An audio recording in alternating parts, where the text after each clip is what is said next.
हरे हरे, हरे कृष्णा कृष्णा कृष्णा हरे हरे, हरे राम राम राम हरे हरे, हरे कृष्णा कृष्णा कृष्णा हरे हरे, हरे राम राम हरे हरे, हरे कृष्णा कृष्णा कृष्णा हरे हरे, हरे राम राम हरे हरे, हरे कृष्णा कृष्णा कृष्णा हरे हरे, हरे राम राम हरे हरे, हरे कृष्णा कृष्णा कृष्णा हरे हरे, हरे राम राम हरे हरे, हरे कृष्णा कृष्णा कृष्णा हरे हरे, हरे राम राम हरे हरे, हरे कृष्णा कृष्णा कृष्णा हरे हरे, हरे राम राम हरे हरे, हरे कृष्णा कृष्णा कृष्णा हरे हरे, हरे राम राम हरे हरे, हरे कृष्णा कृष्णा कृष्णा हरे हरे, हरे राम राम हरे हरे, हरे कृष्णा कृष्णा कृष्णा हरे हरे, हरे राम राम हरे हरे, हरे कृष्णा कृष्णा कृष्णा हरे हरे, हरे राम राम हरे हरे, हरे कृष्णा कृष्ण कृष्ण हरे हरे, हरे राम राम हरे हरे, हरे कृष्ण कृष्ण कृष्ण हरे हरे,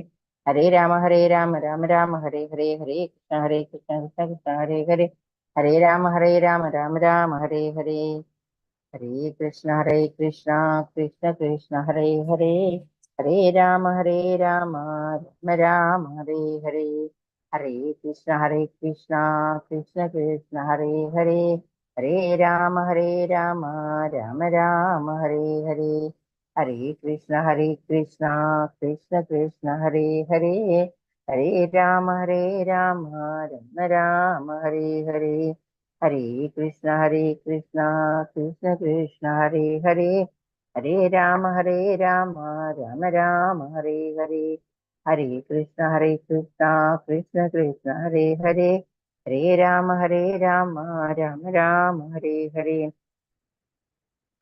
हरे कृष्ण कृष्ण कृष्ण हरे हरे, हरे राम राम राम हरे हरे, हरे कृष्ण कृष्ण कृष्ण हरे हरे, हरे राम राम राम हरे हरे, हरे कृष्ण कृष्ण कृष्ण हरे हरे, हरे राम राम राम हरे हरे, हरे कृष्ण कृष्ण कृष्ण हरे राम राम राम हरे हरे, हरे कृष्णा प्रभु जी। हरे कृष्ण देवी, हरे कृष्ण प्रणम,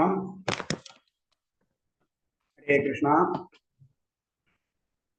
നമുക്ക് പ്രാർത്ഥനയിലേക്ക് കടക്കാം. ഹരേ കൃഷ്ണ ദേവി, ഹരേ കൃഷ്ണ എല്ലാവർക്കും പ്രണാമം. നമുക്ക് പ്രാർത്ഥനയിലേക്ക് കടക്കാം. ഓം നമോ ഭഗവതേ വാസുദേവായ, ഓം നമോ ഭഗവതേ വാസുദേവായ, ഓം നമോ ഭഗവതേ വാസുദേവായ.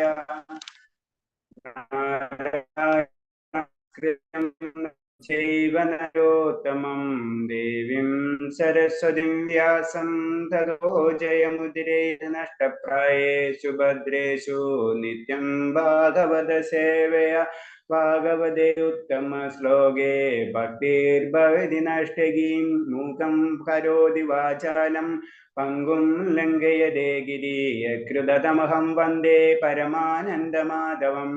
ശ്രീ ഗുരു ദീനദാരിണം ശ്രീചൈതന്യമീശ്വരം അജ്ഞാനതിമിരാന്ധ്യസ്യ ജ്ഞാനാഞ്ജലശലാകയാ ചക്ഷുർമിലിതം യേന തസ്മൈ ശ്രീഗുരുവേ നമഃ.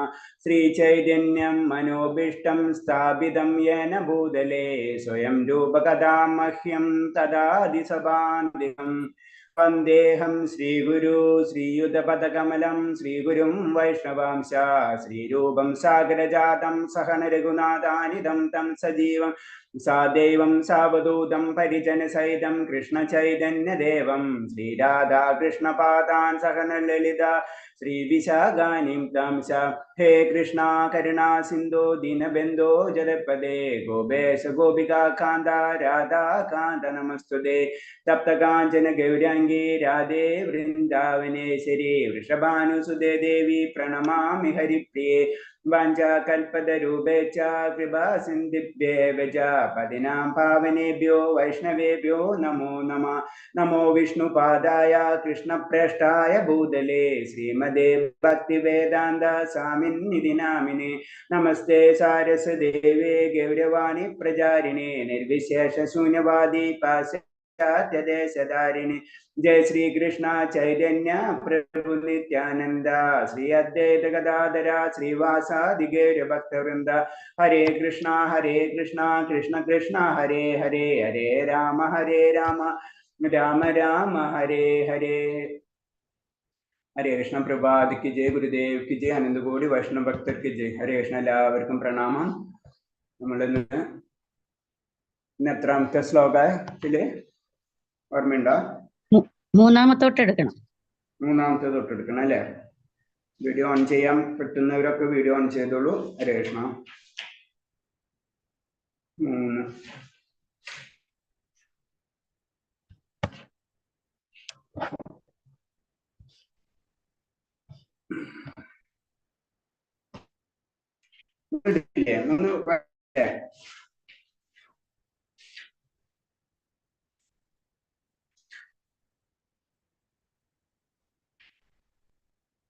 മൂന്നും നാലും വായിച്ചോളൂ. ആരാന്ന് വെച്ച് കഴിഞ്ഞാ ഹരേ കൃഷ്ണ. 3 4 ആരാ വായിക്കുന്നത്?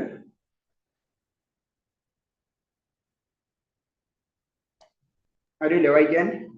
ഹരേ കൃഷ്ണ പ്രഭുജി. ന രൂപമസ്യേഹ തഥോപലഭ്യതേ ചാന്തോ ന ചാദിർന ച സംപ്രതിഷ്ഠ അശ്വത്ഥമേനം സുവിരൂഢമൂലം അസംഗശാസ്ത്രേണ ദൃഢേന ചിത്വാ തഥ പദം തത്പരിമാർഗതവ്യം യസ്മിൻ ഗതാന നിവർത്തേതി ഭൂയ തമേവ ചാദ്യം പുരുഷ പ്രബദ്ധേ യഥാ പ്രവൃത്തി പ്രസ്തുത പുരാണി. ഈ വൃക്ഷത്തിന്റെ യഥാർത്ഥ രൂപം ഈ ലോകത്തിൽ കാണുകയില്ല. അതിന്റെ ആരംഭമോ അവസാനമോ അടിസ്ഥാനമോ കണ്ടെത്താനാവില്ല. വേരുറത്തുയർന്ന ഈ വൃക്ഷത്തെ ദൃഢനിശ്ചയത്തോടെ വിരക്തിയാകുന്ന ആയുധത്താൽ ഛേദിച്ചു കളയണം. എന്നിട്ട് എവിടെ ചെന്നാൽ തിരിച്ചു വരവില്ലയോ ആ ദിവ്യപദം പൂജി സ്മരണാതീത കാലം മുതൽക്കേയുള്ള എല്ലാറ്റിന്റെയും ഉറവിടമായ പരമപുരുഷന് സ്വയം സമർപ്പിക്കണം. ഹരേ കൃഷ്ണ. ഹരേ കൃഷ്ണ. ഇതില് പറയണത് ഇപ്പൊ ഇതിന്നൊക്കെ ക്ലിയർ കാട്ടുന്ന ഒരു കാര്യം നമുക്ക് മനസ്സിലാവുന്നുണ്ട്. കാരണം എന്ന് വെച്ച് കഴിഞ്ഞാൽ എവിടെ ചെന്നാല് അതായത് മരണമില്ലാത്ത ഒരു അവസ്ഥ, അതായത് ശാശ്വതമായ ഒരു അവസ്ഥ ഉണ്ടെന്ന് പലയിടത്തും ക്ലിയർ കട്ട് പറഞ്ഞിട്ടുണ്ട്. ഒരു ആത്മീയ ലോകത്തിനെ പറ്റി കറക്റ്റ് ആയിട്ട് പറഞ്ഞ എല്ലായിടത്തും നമുക്ക് കാണാം. ഒരു വൃക്ഷത്തിന്റെ യഥാർത്ഥ രോഗം ഈ ലോകത്തിൽ കാണുകയില്ല. അപ്പൊ യഥാർത്ഥ രൂപം എന്ന് പറഞ്ഞത് അത്രയും വലുപ്പമാണ്, നമുക്ക് മുഴുവനും മനസ്സിലാക്കാൻ കഴിയില്ല. അതാണ് ആ വൃക്ഷം. അതായത് ആത്മീയ ലോകമാണെങ്കിലും ഭൗതിക ലോകമാണെങ്കിലും അതിന്റെ വലുപ്പം നമുക്ക് മനസ്സിലാക്കാൻ കഴിയില്ല. അതിന്റെ ആരംഭവും അവസാനവും അടിസ്ഥാനമോ കണ്ടെത്താനാവില്ല. ആരംഭം എവിടുന്ന്, അടിസ്ഥാനം, ഇതൊക്കെ നമുക്കറിയാം. അതിന്റെ കണ്ടെത്താൻ കഴിയാത്തതെന്ന് വെച്ചാൽ ഭഗവാനിൽ നിന്നാണ് അതെല്ലാം സൃഷ്ടിക്കപ്പെട്ടിട്ടുള്ളത്. വേരുരിച്ചു വരുന്ന ഈ വൃക്ഷത്തെ ദൃഢനിശ്ചയത്തോട് വിരക്തിയാകുന്ന ആയുധത്താൽ ഛേദിച്ച് കളയണം. അതുകൊണ്ട് ഉദ്ദേശിക്കണമെന്ന് വെച്ച് കഴിഞ്ഞാല് നമുക്കറിയാം ഭൗതിക പ്രകൃതിയിലാണ് നമ്മൾ കുടുങ്ങിക്കിടക്കിട്ടുള്ളത്. അതിന്റെ വേരാണ് നമ്മളിവിടെ പിടിച്ചത്. അതായത് നമ്മളെ കർമ്മങ്ങൾ, ബലോദിഷ്ട കർമ്മങ്ങളാണ് നമ്മളിവിടെ പിടിച്ചു നിർത്തിയിട്ടുള്ളത്. അതെന്ന് പറഞ്ഞ ആ വേര്, അതായത് നമ്മളെ കർമ്മബലങ്ങളെയും എല്ലാത്തിനും കരിയിച്ച് കളയണം. അതാണ് നമ്മുടെ നാമജപത്തിനുള്ള പ്രത്യേകത എന്ന് പറഞ്ഞാൽ നമ്മളെ കർമ്മബലങ്ങളെ കരിയിച്ച് കളയാനുള്ള ശക്തി നാമജപത്തിനുണ്ട്. ബാക്കി ഒരു മന്ത്രത്തിന് നമുക്ക് നമ്മളെ കർമ്മബലങ്ങളെ കരിയിച്ച് കളയാൻ പറ്റില്ല. അതാണ് അതിന്റെ പ്രത്യേകത എന്ന് പറയുന്നത്. കാരണം കർമ്മബലങ്ങളെ കരിയിച്ച് കളയാൻ പറ്റുന്ന പവർ ഭഗവാനിൽ മാത്രമുള്ളൂ. നമുക്ക് മുക്തി തരുന്നത് ഭഗവാൻ മാത്രമേ. അപ്പൊ ഭഗവാന് മാത്രമേ നമ്മുടെ കർമ്മബലങ്ങൾ, നല്ലതായാലും ചീത്തയായിട്ടുള്ള എല്ലാ കർമ്മബലങ്ങളും ഭസ്മീകരിക്കാനും ഭഗവാന്റെ മന്ത്രങ്ങൾക്ക് മാത്രമേ കഴിയുള്ളൂ. അതാണ് പറയുന്നത്. കാരണം ഭഗവാനാണ് മുക്തി തരുന്നത്. അപ്പൊ മുക്തിയിലേക്ക് കടക്കണം എന്ന് വെച്ച് കഴിഞ്ഞാൽ കർമ്മബലങ്ങളെ നമ്മള് കരിയിച്ച് തന്നെ കളയേണ്ടി വരും. അതാണ് പറഞ്ഞത് നമ്മളെ ഛേദിച്ച് കളയണം എന്ന് പറയുന്നത് നമ്മള്. എന്നിട്ട് എവിടെ ചെന്നാൽ തിരിച്ചു വരവില്ലയോ ആ ദിവ്യപദം പൂജി സ്മരണാതീത കാലം മുതൽക്കുള്ള എല്ലാറ്റിന്റെ ഉറവിടമായ പരംപുരുഷനെ സ്വയം സമർപ്പിക്കണം. അപ്പൊ നമുക്കറിയാം നമ്മൾക്ക് എവിടെ പോയാലാണ് തിരിച്ചു വരവില്ലാത്തത്. അത് നമുക്കറിയാം ഭൗതിക ലോകത്തിൽ എപ്പോഴും തിരിച്ചു വരവാണ്. ഒരു സ്ഥലത്ത് നിന്ന് മറ്റൊരു സ്ഥലം, അതാണ് ജില്ലകളിലേക്ക് നമ്മൾ ചെയ്യണത് അല്ലെ. ഒരു ജില്ലയിൽ നിന്ന് മറ്റൊരു ജില്ലയിലേക്ക് നമ്മൾ ഇങ്ങനെ ചാടിക്കൊണ്ടിരിക്കുന്നത്. അതാണ് നമ്മളെ ഭൗതിക ജീവിതത്തിൽ നമുക്ക് സംഭവിച്ചിട്ടുണ്ട്. ജനന മരണ ചക്രങ്ങളില് നമുക്ക് ഒരു സ്ഥലത്ത് നിന്ന് മറ്റൊരു സ്ഥലത്തിലേക്ക് ഇങ്ങനെ മാറിക്കൊണ്ടിരിക്കും. നമ്മളെന്താ ആ വൃക്ഷത്തിൽ തന്നെയാണ് സ്ഥിതി ചെയ്യുന്നത്. നമ്മൾ എന്താണ് ഈ ഭൗതികമായിട്ടുള്ള വൃക്ഷത്തിൽ നിന്ന് നമ്മൾ മാറി ആത്മീയമായ ലോകത്തിലേക്ക് നമ്മൾ കിടക്കണം. അവിടെ ചെന്നാൽ എന്താണ്, അവിടെ ചെന്ന് കഴിഞ്ഞാൽ വീണ്ടും നമുക്ക് ഭൗതിക ലോകത്തിലേക്ക് തിരിച്ചു വരവില്ല. അത് ജനന മരണ ചക്രങ്ങളിൽ നിന്ന് നമ്മള് മാറിക്കഴിഞ്ഞു, അതായത് ഒരു മുക്തി പദത്തിലേക്ക് നമ്മൾ എത്തിക്കഴിഞ്ഞ്, അവിടെ എത്തുമ്പോഴും നമ്മൾ എന്താ ചെയ്യേണ്ടത്? പരംപുരുഷന് ദിവ്യപദം പൂകി അവിടെ എത്തിക്കഴിഞ്ഞ്, ദിവ്യപദം പൂകി കഴിഞ്ഞ് അവിടെ ചെന്നിരുന്നാൽ മാത്രം പോരാ, അവിടെ എല്ലാറ്റിനും ഉറവിടമായ പരമപുരുഷനെ സ്വയം സമർപ്പിക്കുകയും വേണം. അല്ലെങ്കിൽ നമ്മൾ പരമപുരുഷനെ സ്വയം സമർപ്പിക്കുമ്പോഴാണ് നമ്മൾ ആത്മീയ ലോകത്തിലേക്ക് നമുക്ക് യാത്ര ചെയ്യാൻ കഴിയുന്നത്. അപ്പൊ നമ്മൾ ചെയ്യുന്നത് എവിടെയെന്ന് പറയും, ഭൗതിക ശാഖയിൽപ്പെട്ട പകുതി ശാഖയിൽ പടലങ്ങളിൽ കുടുങ്ങിക്കിടക്കുന്നതുകൊണ്ട് വൃക്ഷത്തിന്റെ വിസ്തൃതി എത്രയെന്നും മൂലം എവിടെയെന്നും മനസ്സിലാക്കാൻ കഴിയില്ല.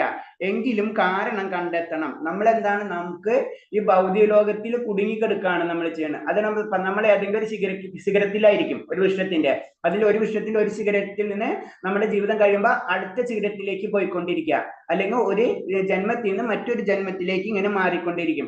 ഇതിന്റെ കാരണം നമ്മൾ കണ്ടെത്തണം എന്ന് പറഞ്ഞു. ഇതിന്റെ എവിടെ നിന്നാണ് ഇത് തുടങ്ങുന്നത് എന്ന് മനസ്സിലാക്കണം. അതിനു വേണ്ടി നമ്മൾ ട്രൈ ചെയ്യണം എന്നാ പറഞ്ഞു. ഈ വൃക്ഷത്തിന്റെ ആരമാകുന്ന പരമദിവ്യോത്തമ പുരുഷൻ ആരാഞ്ഞറിയാൻ അറിഞ്ഞ ഒരാൾക്ക് ഈ മായയായ നിഴലോണ് ആസക്തി ഉണ്ടാകില്ല. അപ്പൊ അതാണ് പറയുന്നത്, ഇതിന്റെ ആരംഭം, എല്ലാത്തിന്റെ കാരണത്തിന്റെ കാരണം എന്ന് പറഞ്ഞത് ഭഗവാനാണ് അല്ലെ. അപ്പൊ അത് നമുക്ക് മനസ്സിലാക്കി കഴിഞ്ഞാൽ പിന്നെ നമുക്ക് ഈ നിഴലിനോട് ആസക്തിയോട് നമുക്ക് ആസക്തി ഉണ്ടാവില്ല. കാരണം ഭൗതിക നമുക്ക് പറയില്ല, അത്രയും നല്ലൊരു കാര്യം കിട്ടിക്കഴിഞ്ഞ് ചെറിയൊരു കാര്യത്തിനോട് നമുക്ക് ഇമ്പോർട്ടൻസ് കുറയായിരിക്കും. അതേപോലെ തന്നെ ഭഗവാൻ അറിഞ്ഞ് ഭഗവാന്റെ ആനന്ദം നമുക്ക് ലഭിച്ചു തുടങ്ങിക്കഴിഞ്ഞാൽ പിന്നെ ഈ നിഴലിനോട് നമുക്ക് വലിയ പ്രതിപത്തി ഉണ്ടാവില്ല. അതാണ് നമ്മൾ പറയുന്നത്, ആത്മീയത നമ്മൾ കൂട്ടിക്കൊണ്ടിരിക്കുക.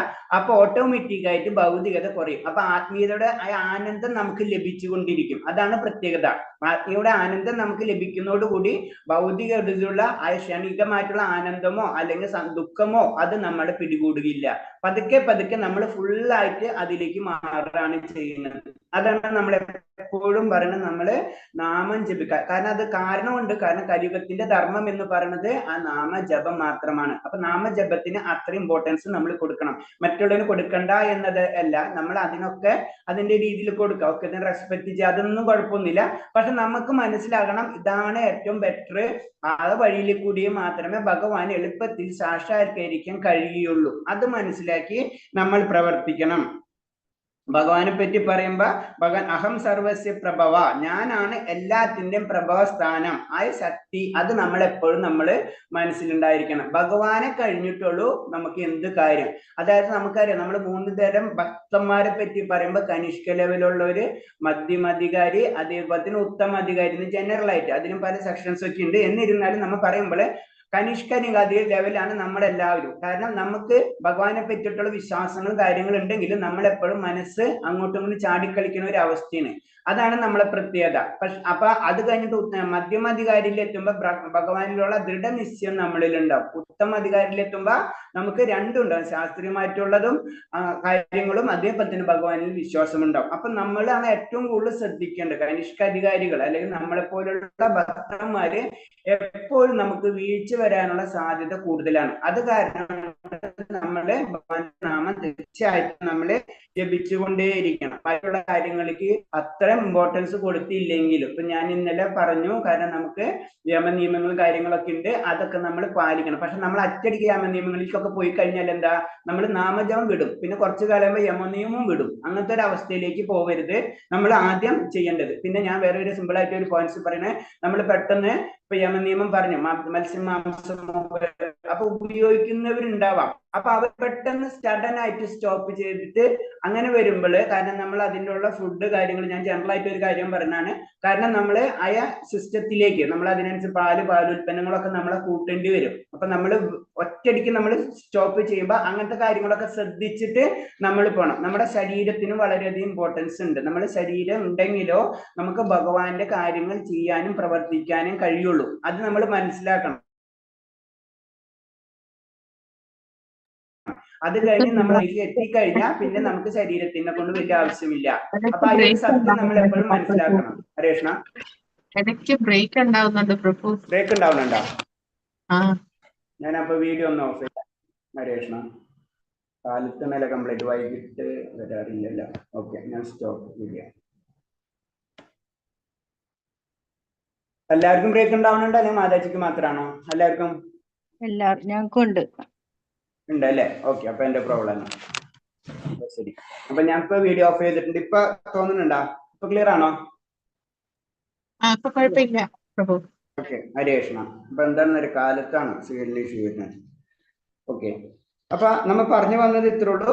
നമ്മളെ ഭൗതികമായ ബന്ധനത്തിന്, സംസാര സാഗരം, ദുഃഖാലയം, ഇതിൽ നിന്ന് നമ്മൾ മോചനം നേടേണ്ട വഴി എന്ന് പറയുന്നത്. അത് എവിടെ നിന്നാണ്, എന്തുകൊണ്ടാണ് ഇത് സംഭവിക്കുന്നത് നമ്മൾ മനസ്സിലാക്കിയിരിക്കണം. നമ്മൾക്കറിയാം, നമുക്ക് ഭക്തി എന്ന് പറയുമ്പോൾ ഭക്തിനേലും കൂടുതൽ അന്വേഷണമാണ് അല്ലെ, നമ്മൾ സീക്കേഴ്സ് എന്നാണ് വേണമെങ്കിൽ പറയാം. നമ്മൾ അന്വേഷിച്ചു കൊണ്ടിരിക്കുകയാണ് ആ ശക്തിനെ പറ്റി. അപ്പോ നമ്മൾ അതിന്റെ കാരണം നമുക്കറിയാം. നമ്മൾ ചിന്തിക്കാൻ തുടങ്ങണം, നമ്മൾ എന്തുകൊണ്ടാണ് നമ്മൾ ഈ വന്നത് ഇവിടേക്ക്, എന്താണ് എന്റെ ലക്ഷ്യം, ഇതേപോലെ തന്നെ ജീവിതം ഇങ്ങനെ തീർന്നു പോകാനുള്ളതാണോ എന്ന് നമ്മളൊരു ചിന്താഗതി നമ്മുടെ ഉള്ളിലേക്ക് വരുമ്പോഴാണ് നമ്മൾ ഭക്തിയിലേക്ക് നമ്മൾ പതുക്കെ അപ്പൊ അതിന്റെ അന്വേഷണം, അതാണ് പറഞ്ഞത്. ഒരു വൃക്ഷത്തിന്റെ ആരംഭമാകുന്ന പരമദിവ്യോത്തമ പുരുഷൻ ആരാഞ്ഞറിയാൻ. അതായത് ഇതിന്റെ സ്റ്റാർട്ടിങ് പോയിന്റ് നമുക്ക് മനസ്സിലാക്കി കഴിഞ്ഞാൽ പിന്നെ നമുക്ക് ഈ നിഴലിനോട് ആസക്തി ഉണ്ടാവില്ല എന്നാ പറയുന്നത്. അപ്പൊ അതാണ് നമ്മൾ അതിലേക്ക് പതുക്കെ നമ്മളെ മനസ്സ് പതുക്കെ മാറിയിട്ടുണ്ട്. അതാണ് നമ്മളിതിൽ പല ആഗ്രഹങ്ങൾ നമുക്ക് വരുന്നത്. എന്താണ് നമ്മുടെ ലക്ഷ്യം? നമ്മൾ എന്താ സാധാരണ രീതിയിലുള്ള മറ്റുള്ളവരെ പോലെ അല്ല നമ്മൾ, പ്രത്യേകിച്ച് കാരണം ഭക്തരാകുമ്പോൾ എന്താണ്, നമുക്ക് ഭക്തി ആൾറെഡി ഉണ്ട്, പക്ഷെ നമ്മ കൂടുതൽ പിന്നെ അന്വേഷിക്കും കൂടിയാണ് അല്ലെ. അപ്പൊ നമ്മൾ അതിലേക്കുള്ള യാത്ര വളരെ സ്പീഡായിക്കൊണ്ടിരിക്കുന്നു. പിന്നെ പറഞ്ഞ ഭഗവാന്റെ കാര്യങ്ങൾ നമ്മൾ അതിനോട് ചെയ്ത് കഴിഞ്ഞ് തീർച്ചയായിട്ടും ഭഗവാന്റെ കാര്യങ്ങൾ നമുക്ക് ലഭിച്ചിരിക്കും. അപ്പൊ നമ്മൾ ചെയ്യുന്ന സ്പീഡ് കൂടിക്കൊണ്ടിരിക്കുള്ളൂ, കുറയൂല. വളരെ അപൂർവമായിരിക്കും നമ്മൾ വീഴ്ചകൾ വരാം. കൂടുതൽ പേരും ഉയർന്നുകൊണ്ടിരിക്കും. പ്രത്യേകിച്ച് നമ്മളിപ്പോ നിങ്ങളെ പറ്റി പറയണ എല്ലാവരും കാലത്ത് 6 മണിക്ക് ചെയ്യാന്ന് പറയുമ്പോൾ തന്നെ ഒരു സാത്വികമായിട്ടുള്ള ടൈമാണ് അല്ലെ. അപ്പൊ അങ്ങനെ ചെയ്യാനുള്ളത് നമ്മൾ ഉള്ളിൽ വരാന്ന് വെച്ചാൽ തന്നെ അത് ഭഗവാന്റെ കാര്യമാണ്. നമുക്ക് അതിനോടുള്ള അത്ര ആഗ്രഹമുള്ളത് കാരണം കൊണ്ടാണ്. അത് നമ്മൾ ഒരിക്കലും ഇനി കളയരുത്, വളരെയധികം ശ്രദ്ധിക്കണം. കാരണം നമുക്കൊരു അങ്ങനത്തെ ഒരു ഭാഗ്യം നമുക്ക് കിട്ടിയിട്ടുണ്ട്. അപ്പൊ പറഞ്ഞു വന്നത് ഇത്രയുള്ളൂ. നമ്മള് യമനിയമത്തിന്റെ കാര്യം പറഞ്ഞപ്പോഴാണ് ഞാൻ ജസ്റ്റ് പറയുന്നത്. അപ്പൊ നമ്മൾ അതിനനുസരിച്ചുള്ള ഫുഡ്സുകൾ നമ്മൾ ചെയ്യണം. അതായത് നമ്മൾ പെട്ടെന്ന് വെജിറ്റേറിയൻ ആയി അങ്ങനെ ആവുമ്പോൾ നമ്മള് ഫുഡ്സ് കുറച്ച് നമ്മുടെ ജീവിതത്തിൽ കുറച്ച് സയൻസ് പരമായിട്ടും കൂടെ ചെയ്തു പോകണം. എന്നാല് പ്രഭാസ്വാമി ഒരിക്കലും പറയണില്ല പട്ടിണി കിടന്ന്, അങ്ങനെയല്ല പറയുന്നത്.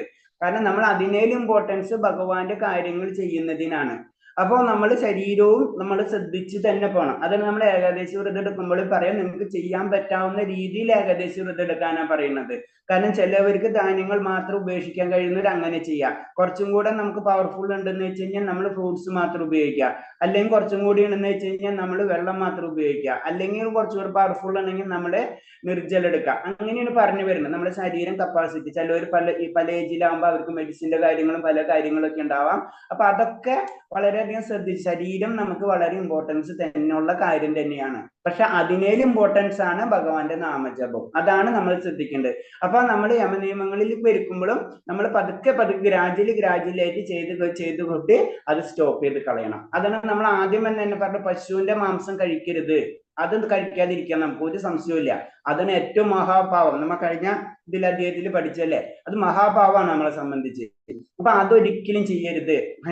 നമ്മളിൽ ഉണ്ടാവില്ല, എന്നാൽ ഞാൻ ജനറൽ ആയിട്ട് പറയുന്നത് അങ്ങനെ. പിന്നെ അടുത്ത ലെവല് നമ്മളെ കോഴിയിറച്ചി അങ്ങനത്തെ സാധനങ്ങൾ വേണ്ടെന്ന് വെക്കാം. പിന്നെ മാംസം, പിന്നെ മത്സ്യം, പിന്നെ നമ്മളെ മറ്റുള്ള ഉള്ളി, വെളുത്തുള്ളി, പിന്നെയും പറഞ്ഞിട്ടുണ്ട് അങ്ങനെ ഐറ്റംസ് ഇങ്ങനെ ഓരോന്ന് കുറച്ച് നമ്മൾ കൊണ്ടുവരാം. അപ്പൊ അതിനായിട്ടുള്ള ആൾട്ടർനേറ്റീവ്സ് ഭക്ഷണങ്ങൾ പതുക്കെ നമ്മൾ കൂട്ടിക്കൊണ്ടിരിക്കാൻ വേണം. അല്ലെങ്കിൽ നമ്മുടെ ശരീരത്തിന് ചെറിയതായി, കാരണം നമ്മൾ ശീലിച്ചിട്ടില്ല, അതാണ് പ്രോബ്ലം. ശീലിച്ചവർക്കൊക്കെ സ്ഥിരമായിട്ട് ചില കുടുംബങ്ങളുണ്ട്, വളരെ ചെറുപ്പത്തിലെ തന്നെ അവർ കുടുംബപരമായിട്ട് അങ്ങനെയാണെന്ന് വെച്ചാൽ അവർക്ക് പ്രശ്നം ഉണ്ടാവില്ല. നമ്മൾ ചില ആൾക്കാർ പെട്ടെന്ന് സ്റ്റോപ്പ് ചെയ്യുമ്പോൾ നമ്മൾ അതിലുള്ളത് കാരണമുണ്ട്. അത് ഞാൻ പറഞ്ഞു ചെയ്യുന്നവരുണ്ട്. അപ്പൊ അത് ഒന്ന് ശ്രദ്ധിക്കണമെന്ന് മാത്രമേ ഉള്ളൂ. അതുകൊണ്ട് വലിയ പ്രോബ്ലം ഇല്ല, എന്നാലും ജനറൽ ആയിട്ട് ഒരു പോയിന്റ് പറഞ്ഞെന്ന് മാത്രമേ ഉള്ളൂ. അപ്പൊ നമ്മുടെ ലക്ഷ്യം എന്ന് പറയുമ്പോൾ ലക്ഷ്യം എന്ന് പറയുന്നത് ഭഗവാനെ ആയിരിക്കണം. അടുത്ത ശ്ലോകം വായിച്ചോളൂ, 5-ാമത്തെ. നിർമാനമോഹാജിതസിംഹദോഷ അധ്യാത്മനിത്യ വിനിവൃത്ത കാമഃ ദ്വന്ദ്വൈർവിമുക്ത സുഖദുഃഖ സംജൈർ ഗച്ഛന്ത്യമൂഢ പദമവ്യയം തത് മിഥ്യാഭിമാനം മായാമോഹം ദുസ്സംസർഗം എന്നീ ദോഷങ്ങൾ ഒഴിഞ്ഞ് ഭൗതിക തൃഷ്ണയിൽപ്പെടാതെ സനാതന തത്വത്തെ അറിഞ്ഞ് സുഖദുഃഖാദികളായ ദ്വന്ദ്ങ്ങളിൽ നിന്ന് മോചിതരായി വിഭ്രാന്തരാകാതെ പരമപുരുഷന് സ്വയം സമർപ്പിക്കുന്നതെങ്ങനെയെന്ന് അറിയാവുന്നവർ പരമമായ ശാശ്വത സാമ്രാജ്യം പ്രാപിക്കും. ഹരേ കൃഷ്ണ. ഹരേ കൃഷ്ണ. അപ്പൊ ഇതിൽ പറഞ്ഞത് മിഥ്യാഭിമാനം, മായാമോഹം, ദുസ്സർഗം എന്നീ ദോഷങ്ങൾ ഒഴിഞ്ഞ് ഭൗതിക തൃഷ്ണയിൽപ്പെടാതെ സനാതനത്തെ അറിഞ്ഞ് സുഖദുഃഖങ്ങളായ ദ്വന്ദ്ങ്ങളിൽ നിന്ന് മോചിതനെ വിഭ്രാന്തരാകാതെ പരമപുരുഷനെ സ്വയം സമർപ്പിക്കുന്ന എങ്ങനെയെന്ന് അറിയുന്നവർ പരമമായ ശാശ്വത സാമ്രാജ്യം പ്രാപിക്കും. അത് തന്നെ ആ ഒരു കാര്യം തന്നെയാണ് കൂടുതൽ പറയുന്നത്. കാരണം നമ്മൾ ഈ മിഥ്യാഭിമാനവും മായാമോഹവും ഇതൊക്കെ സത്യത്തിൽ പറഞ്ഞ് നമുക്കറിയാം ഇതെല്ലാതും ഭൗതികമായിട്ടുള്ള കാര്യങ്ങളാണ്. അപ്പൊ ഭൗതികമായിട്ടുള്ള കാര്യമല്ല ഞാൻ എന്ന് മനസ്സിലാക്കുന്ന ഒരു അവസ്ഥയിലേക്ക് നമുക്ക് എത്തിക്കഴിഞ്ഞു കഴിഞ്ഞാൽ നമ്മൾ തീർച്ചയായിട്ടും ശാശ്വതമായ ഒരു സാമ്രാജ്യം സ്ഥാപിക്കും. അപ്പൊ നമ്മൾ ഇത്രയും ഏകദേശം നമുക്കൊരു പോയിന്റിലേക്ക് എത്തിക്കഴിഞ്ഞാൽ 13-ാമത്തെ 15-ാമത്തെ അധ്യായം ഒരു കാര്യം എപ്പോഴായിട്ട് ശ്രദ്ധിച്ച ഒരു സ്പിരിച്വൽ വേൾഡ് ഉണ്ട്, ഒരു ശാശ്വതമായിട്ടുള്ള ഒരു ലോകം ഉണ്ട് എന്നാണ് നമുക്ക് ഇതിൽ നിന്ന് ഒരു കൺക്ലൂഷൻ നമുക്ക് മനസ്സിലാക്കുന്നത്. ആ ലോകത്തിലേക്ക് നമുക്ക് കടക്കണമെങ്കിൽ നമ്മൾ തീർച്ചയായിട്ടും ഭൗതികമായിട്ടുള്ള കാര്യങ്ങൾ നമുക്ക് വിട്ടേ പറ്റൂ. അത് ഏത് മെത്തേഡ് വേണമെങ്കിലും നമുക്ക് ഉപയോഗിക്കാം. ഒരു മെത്തേഡ് അല്ല, പല മെത്തേഡ് ഉണ്ട്. അതിലൊരു മെത്തേഡാണ് ഭക്തിയോഗം. അതാണ് നമ്മൾ പ്രാക്ടീസ് ചെയ്യുന്നത്, അതാണ് നമ്മൾ മനസ്സിലാക്കേണ്ടത്. ആ ഭക്തിയോഗം പ്രാക്ടീസ് ചെയ്ത് ഭക്തിയിലൂടെ നമുക്ക് ഭഗവാനെ അല്ലെങ്കിൽ ഭഗവാന്റെ ലോകം നമ്മൾ പ്രാപിക്കുകയാണ് ചെയ്യുന്നത്. പ്രകൃതിക്ക് ഈശ്വരൻ താനാണെന്ന ഗർവ് പുലർത്തുന്ന ബദ്ധജീവനം ഭഗവത്പാദങ്ങൾ സ്വയം സമർപ്പിക്കാൻ പ്രയാസപ്പെടും. പ്രകൃതിക്ക് ഈശ്വരൻ, ഞാനാണ് എല്ലാത്തിൻ്റെയും. അതിന് സിമ്പിളായിട്ട് പറഞ്ഞു കഴിഞ്ഞാൽ നമ്മളെ ചിന്താഗതി എന്ന് പറഞ്ഞാൽ എല്ലാവരും നമ്മളെ റെസ്പെക്ട് ചെയ്യണം അല്ലെ. നമ്മളെ സാധാരണ ജീവിതത്തിൽ അങ്ങനെയല്ല. നമ്മൾ സാധാരണ 1% 2% ഒക്കെ വിട്ട് കളയാം. ജനറൽ ആയിട്ട് പറയുമ്പോ എല്ലാവരും ഞാൻ ചിന്തിക്കുന്നത് ശരി, ഞാൻ പ്രവർത്തിക്കുന്നത് ശരി, എല്ലാവരും എന്നെ സന്തോഷിപ്പിക്കണം എന്നുള്ളൊരു ചിന്താഗതി ആയിരിക്കും നമ്മളിലെല്ലാം. അതാണ് പറഞ്ഞത് പ്രകൃതിക്ക് ഈശ്വരൻ താനാണെന്ന് പറയുന്നത്. അങ്ങനെ പുലർത്തുന്ന വ്യക്തിക്ക് സ്വയം സമർപ്പിക്കാൻ പ്രയാസപ്പെടും. അപ്പൊ നമ്മൾ ജനറൽ ആയിട്ട് ആ കാറ്റഗറി തന്നെയാണ്. നമ്മൾ അതിൽ നിന്ന് പതുക്കെ ഉയർന്നു വരികയാണ് ചെയ്യുന്നത്. അതാണ് നമ്മൾ നിഷ്ഠകളും ഉപാസനകളും നമ്മൾ ചെയ്ത് നമ്മൾ ശരീരം പ്യൂരിഫൈ ചെയ്ത് കൊണ്ടുവന്നാലോ നമുക്ക് ഈ ഗർവിൽ നിന്ന് പതുക്കെ മോചനം ലഭിക്കാൻ സാധിക്കുള്ളൂ. വളരെ സിമ്പിളാണ്. അപ്പൊ നമുക്കിത് ഒറ്റയടിക്ക് നമുക്ക് കഴിയാവുന്ന കാര്യങ്ങളല്ല. നമ്മൾ അത്രേ ജന്മങ്ങൾ സഞ്ചിത കർമ്മം സഞ്ചിയിലിട്ട് കുറെ കർമ്മങ്ങൾ നമുക്ക് കൊണ്ടുവന്നിട്ടുണ്ട്. അത് വെച്ചിട്ടാണ് നമ്മൾ ഇവിടെ ജീവിച്ചുകൊണ്ടിരിക്കുന്നത്. നമ്മൾ കുറെ ഫിക്സഡ് ഡെപ്പോസിറ്റ് ഇട്ട പൈസയും കൊണ്ടുവന്നിട്ടുണ്ട്. ആ പൈസ എടുത്തിട്ടാണ് നമ്മൾ ഇവിടെ ജീവിക്കുന്നത് പോലെ തന്നെയാണ് ഈ സഞ്ചിത കർമ്മങ്ങൾ ഇവിടെ കൊണ്ട്. അപ്പൊ ഇത് പെട്ടെന്ന് നമുക്ക് പ്രാക്ടിക്കൽ അല്ല. അതിൽ കൂടി നമ്മൾ വേറൊരു കർമ്മം ക്രിയേറ്റ് ചെയ്യാനാണ്. അതാണ് ഭഗവാന്റെ കർമ്മം. അത് കൂട്ടിക്കൊണ്ടിരിക്കുമ്പോൾ ബാക്കിയുള്ള കർമ്മങ്ങൾ കുറഞ്ഞുകൊണ്ടിരിക്കുകയാണ് ചെയ്യുന്നത്. അതാണ് ലാസ്റ്റിമേറ്റ് നമ്മൾ പറയുന്നത്. ഭഗവാന്റെ കാര്യങ്ങൾ ചെയ്യ്, ഭഗവാന്റെ കാര്യങ്ങൾ പ്രവർത്തിക്ക്, ഭഗവത് സേവനങ്ങൾ ചെയ്യ്, സർവീസ് ചെയ്യ്. ഇതൊക്കെ പറയുന്നത് എന്താണ്? നമ്മളെ കർമ്മങ്ങളുടെ എണ്ണം കുറച്ചിട്ട് അല്ലെങ്കിൽ നമ്മൾ എന്തെങ്കിലുമൊക്കെ കർമ്മങ്ങൾ ചെയ്തുകൊണ്ടേയിരിക്കും. അതിന് പകരമായിട്ട് ഭഗവാന്റെ കർമ്മങ്ങളിലേക്ക് കോൺസെൻട്രേറ്റ് ചെയ്യുമ്പോൾ എന്താണ് അതിന്റെ പ്രതിപ്രവർത്തനം എന്ന് പറഞ്ഞത് നമുക്ക് ആത്മീയമായിട്ടുള്ള ഉന്നമനം മാത്രമേ ഉള്ളൂ.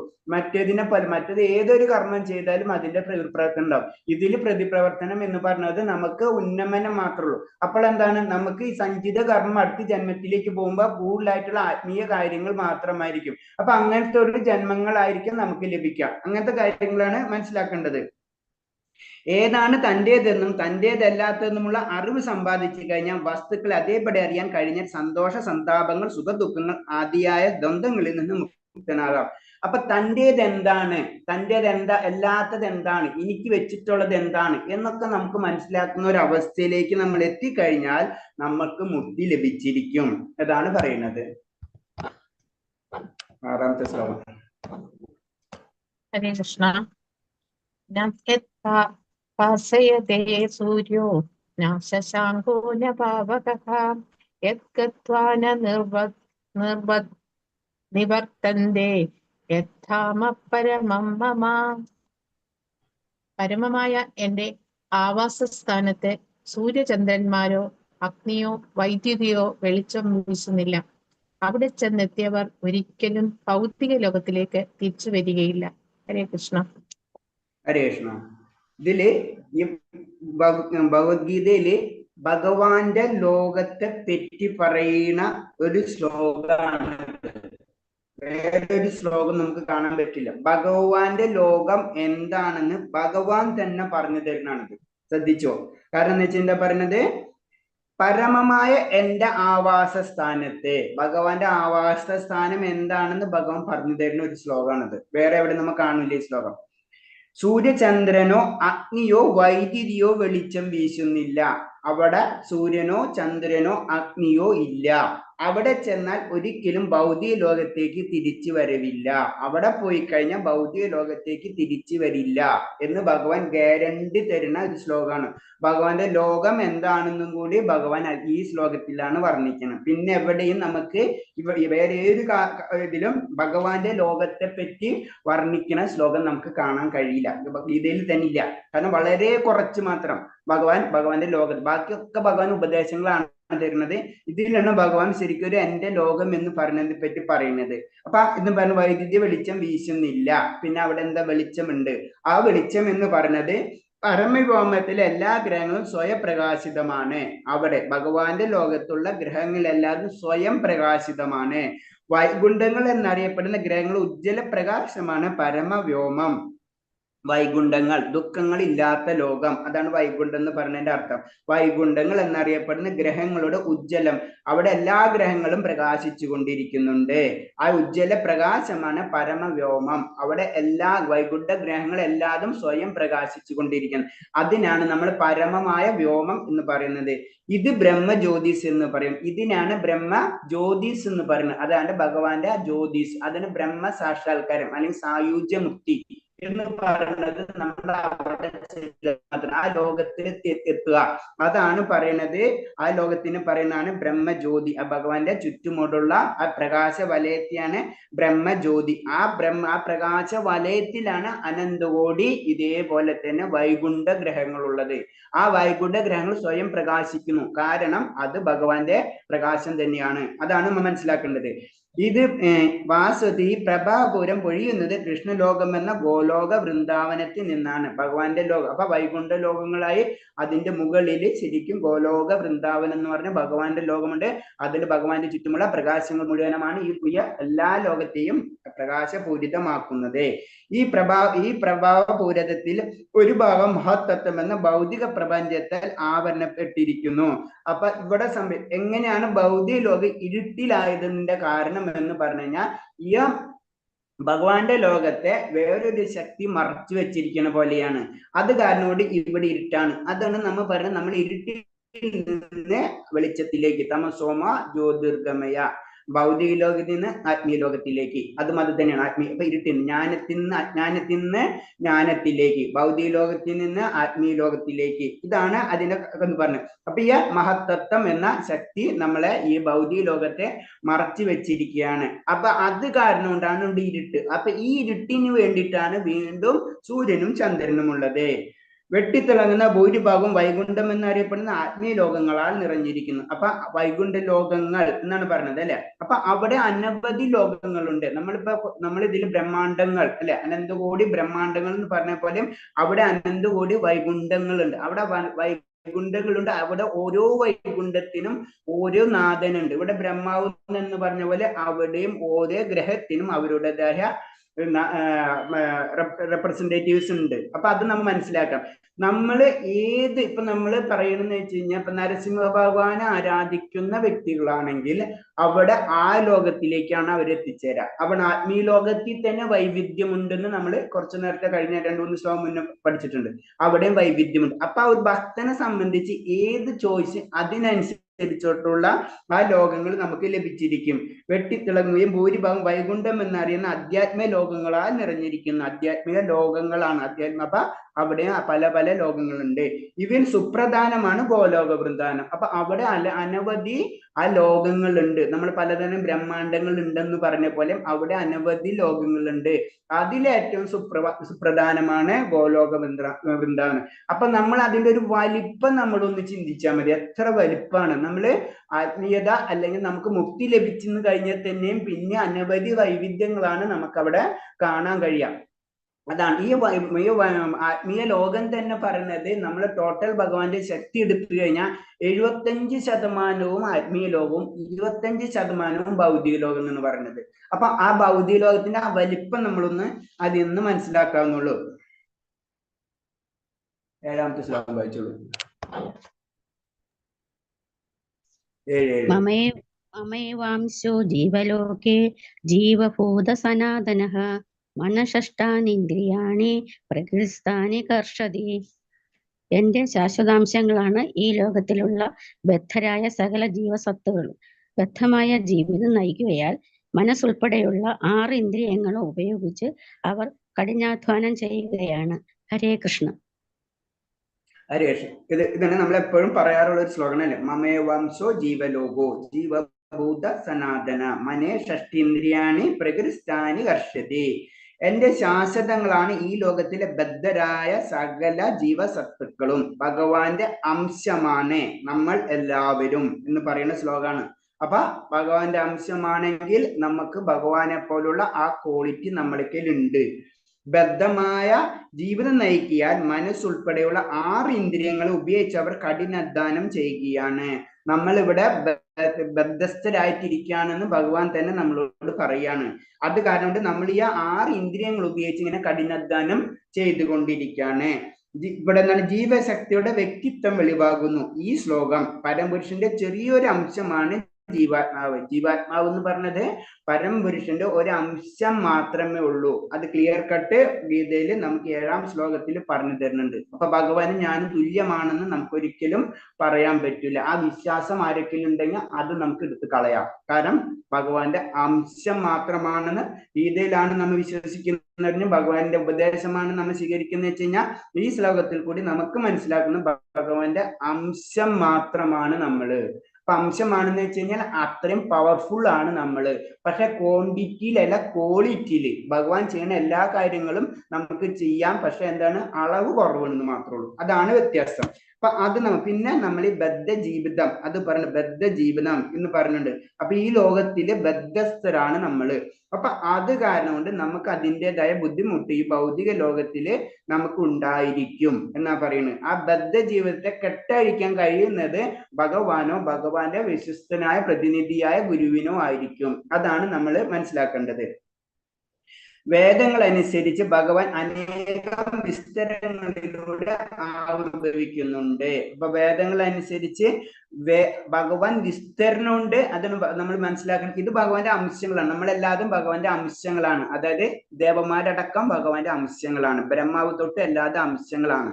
പക്ഷെ ഇവിടെ വരുമ്പോള് വിസ്തരണങ്ങളുണ്ട്. അത് ഭഗവാൻ വിസ്തരണങ്ങൾ എന്ന് പറഞ്ഞാൽ അവതാരങ്ങൾ എന്ന് പറയുമ്പോൾ ഭഗവാൻ മുകളിൽ നിന്ന് താഴത്തേക്ക് ഇറങ്ങി വരുന്നതാണ്. അതാണ് അവതാരങ്ങൾ എന്ന് പറയുന്നത്. അങ്ങനെ അവതാരങ്ങളിലെ അവയിൽ പ്രധാനമേറിയവയെ വിഷ്ണു തത്വം എന്നും 2ാം തരമുള്ള മറ്റുള്ളവയെ ജീവാത്മാക്കൾ എന്നും പറയുന്നു. അപ്പൊ ഒരെണ്ണം ജീവസത്ത, ഒന്ന് ഇത് 2 കാറ്റഗറി ആയിട്ട് തിരിക്കാം. ഒന്നെന്ന് പറയുന്നത് അവതാരങ്ങളും ഒന്ന് ജീവസത്തകളും. ഇപ്പൊ നമ്മളെല്ലാം ജീവസത്തകളാണ്, അവതാരങ്ങൾ വേളെ. ഈ അവതാരങ്ങളിൽ വരുന്നതാണ് ശ്രീരാമൻ, നരസിംഹം, ഇതൊക്കെ ആ കാറ്റഗറിയിൽ വരുന്നതാണ്. അവതാരങ്ങൾ എന്ന് പറയാം, ദശാവതാരം അല്ലെ, അവതാരങ്ങൾ എന്ന് നമ്മൾ പറയാം. അവതരിക്കാണ് അവർ ചെയ്യുന്നത്. അപ്പൊ അതാണ് അതിൽ പറഞ്ഞത്. അപ്പൊ അവിടെ ശ്രീരാം, നരസിംഹ, വിഷ്ണു എന്നിവരും വൈകുണ്ഠ ഗ്രഹങ്ങളിലെ പ്രധാന ദേവന്മാരും ഉൾപ്പെടും. അപ്പൊ വൈകുണ്ഠ ഗ്രഹങ്ങളിലുള്ള ഓരോ ദേവത ഇതുണ്ട്. ദേവത എന്ന് പറഞ്ഞു കഴിഞ്ഞാൽ ഓരോ വൈകുണ്ഠത്തിനും ഓരോ ദേവന്മാരുണ്ട്. ദേവൻ എന്ന് പറയുമ്പോ ഭൗതിക ലോകത്തിലുള്ളതല്ല, അവതാരങ്ങളുണ്ട്. ആ അവതാരങ്ങളാണ് പറഞ്ഞപ്പോ നരസിംഹുണ്ട്, അതേപോലെ തന്നെ ശ്രീരാമനുണ്ട്. അങ്ങനെ ഓരോ അവതാരങ്ങളാണ് ഓരോ ഗ്രഹത്തിന്റെയും അധിപൻ. അതാണ് മനസ്സിലാക്കേണ്ടത്. വിഭിന്ന അംശങ്ങളായ ജീവാത്മാക്കൾ നിത്യദാസരാണ്. നമ്മളെല്ലാവരും ഭഗവാന്റെ ദാസനാണ്. കാരണം ദാസൻ എന്ന് പറയുമ്പോഴേ നമുക്കത് പെട്ടെന്ന് നമുക്കൊരു ചെറിയ ഇത് തോന്നും. അങ്ങനെ ഞാൻ ഭഗവാന്റെ അതല്ല. അതായത് അതിനൊരു പെട്ടെന്ന് മനസ്സിലാക്കുന്ന രീതിയിൽ എന്ന് വെച്ച് കഴിഞ്ഞാൽ നമ്മളൊരു കമ്പനിയിൽ വർക്ക് ചെയ്യുമ്പോൾ ആ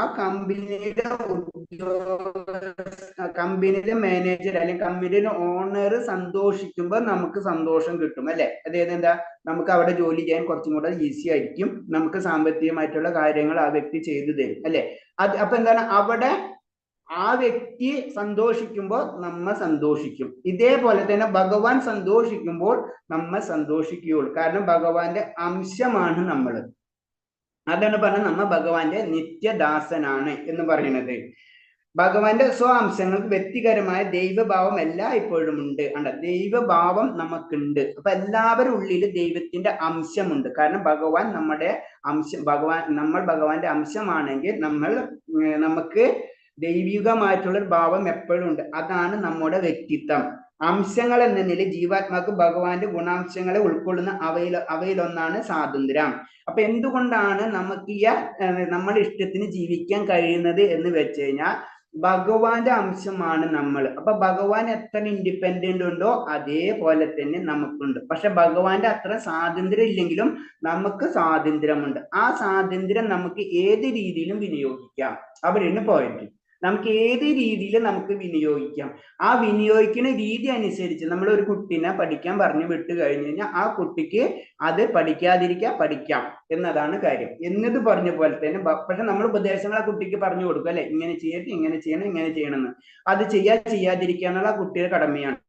എന്ന് പറഞ്ഞ പോലെ തന്നെ നമ്മളെ കടമയാണ് ഭഗവാൻ പറഞ്ഞ ഉപദേശങ്ങൾ സ്വീകരിക്കാം. ചെയ്യാതിരിക്കാം. പകുതി ചെയ്യാം, മുഴുവൻ ചെയ്യാം, 50 ചെയ്യാം, 10% ഒക്കെ നമുക്ക് ചെയ്യാം. അപ്പൊ അതിനനുസരിച്ചുള്ള ഫലങ്ങളായിരിക്കും നമുക്ക് ലഭിക്കുക. അത്രേ ഉള്ളൂ അതിന്റെ കാര്യം. ഈ ഭൗതികതയിലേക്ക് ജീവനെ മുഖ്യമായി പിടിച്ചടയ്ക്കുന്നത് മനസ്സ് തന്നെ. മനസ്സ് സത്വഗുണത്തിലായിരിക്കും മനുഷ്യൻ നല്ല കർമ്മങ്ങൾ ചെയ്യും. രജഗുണത്തിലെ ആണെങ്കിൽ കർമ്മം ക്ലേശം. തമസ് നഷ്ടപ്പെട്ട താഴ്ന്ന ജീവികളുടെ പദവിയിലേക്ക് നീങ്ങും. അത് കഴിഞ്ഞ അധ്യായത്തിൽ നമ്മൾ പഠിച്ചു കഴിഞ്ഞു. കാരണം നമ്മളെ മനസ്സാണ് ഇതിന്റെ എല്ലാത്തിന്റെ കാരണം. അപ്പൊ മനസ്സിനെ പിടിച്ചു നിർത്താനുള്ള കഴിവ് നമ്മൾ ചെയ്തെടുക്കും. അതിന് മനസ്സിനെ പിടിച്ചു നിർത്താനുള്ള കഴിവ് വളർത്തുന്നതിലെ ഒരു കാരണം അതാണ് പ്രഭുപാദ് സ്വാമി പറയുന്നുണ്ട്. കാരണം നമുക്ക് ഭക്തി ഒന്നുമില്ല. നമ്മൾ സാധാരണ രീതിയിൽ എല്ലാവരും ജനറൽ ആയിട്ട് പറഞ്ഞു ഒന്ന് സ്ട്രെസ് കുറയ്ക്കണം, അപ്പൊ കുറച്ച് മെഡിറ്റേഷൻ ചെയ്യണം. ഇപ്പൊ നമ്മൾ ജനറൽ ആയിട്ട് കേൾക്കുന്ന ഒരു ശബ്ദമാണ്, അല്ലെ. അപ്പോ പ്രഭാത് സ്വാമി പറയുന്നുണ്ട്, നിങ്ങൾക്ക് സ്ട്രെസ് കുറയ്ക്കണം, മെഡിറ്റേഷൻ, ഭക്തി ഇല്ല, ഈശ്വരനൊന്നും എനിക്ക് വിശ്വാസമില്ല, അങ്ങനത്തെ പറയുന്ന കുറെ വ്യക്തികൾ നമുക്ക് കാണാം. അന്ന് അവർ ശരി മെഡിറ്റേഷൻ ഇരിക്കും. ആ മെഡിറ്റേഷൻ ഇരിക്കുന്ന സമയത്ത് ഭഗവാന്റെ നാമം ജപിച്ചിരിക്കുകയും അപ്പൊ നിങ്ങൾക്ക് രണ്ടും കൂടി അതിൽ നിന്ന് ലഭിക്കും. അതാണ് പറയുന്നത്. അപ്പൊ അത് കാരണം എന്ന് വെച്ച് കഴിഞ്ഞാൽ നമുക്ക് കോൺസെൻട്രേഷൻ, അതായത് നമ്മൾ വിഷ്ണു സ്മരണ, അതായത് ശ്രവണ കീർത്തന സ്മരണ, ആ പോയിന്റിലേക്ക് നമ്മൾ പോകുമ്പോൾ ആത്മീയത പതുക്കെ നമുക്ക് ഉയർന്നു വരും. അപ്പൊ നമ്മൾ ചെയ്യേണ്ടത് അത് തന്നെയാണ്. പിന്നെ ഒരാൾ സ്വയം ശരീരം ത്യജിച്ച് ആത്മീയ ലോകത്തിൽ പ്രവേശിച്ചിരിക്കെ തന്റെ ആത്മീയ ശരീരം വീണ്ടും കൈക്കൊള്ളുന്നു. ഇതാണ് ഇതൊക്കെ വളരെ ഇൻട്രസ്റ്റിംഗ് ആണ്. അത് ഞാൻ കൂടുതൽ ഡീറ്റെയിൽ ആയിട്ട് പറഞ്ഞു തരുന്നത്. കാരണം എന്ന് വെച്ച് കഴിഞ്ഞാൽ നമ്മൾ ഇതിൽ പറയുന്നത് എന്താണ്, ക്ലിയർ ആയിട്ട് ഒരാൾ സ്വയം ശരീരം, നമ്മൾ ശരീരം വെടിഞ്ഞു കഴിഞ്ഞാൽ ത്യജിച്ച് ആത്മീയ ലോകത്തിൽ പ്രവേശിക്കുകയാണ് നമ്മൾ. ശരീരം വെടിഞ്ഞു, നമ്മൾ നല്ല കർമ്മങ്ങളാണ് ചെയ്തിട്ടുള്ളത്, നമ്മളൊരു ഭക്തനാണ്. അങ്ങനെ കഴിഞ്ഞ് നമ്മൾ ഈ ശരീരം വെടിയുന്ന സമയത്ത് നമുക്ക് സംഭവിക്കുന്ന കാര്യമാണ് ആത്മീയ ശരീരം കൈക്കൊള്ളുന്നു. നമുക്ക് ആത്മീയ ശരീരം നമുക്ക് തിരിച്ചു കിട്ടുകയാണ് ചെയ്യുന്നത്. ആ ശരീരം കൊണ്ടാണ് നമ്മൾ ഭഗവാന്റെ അടുത്ത് പോണത്.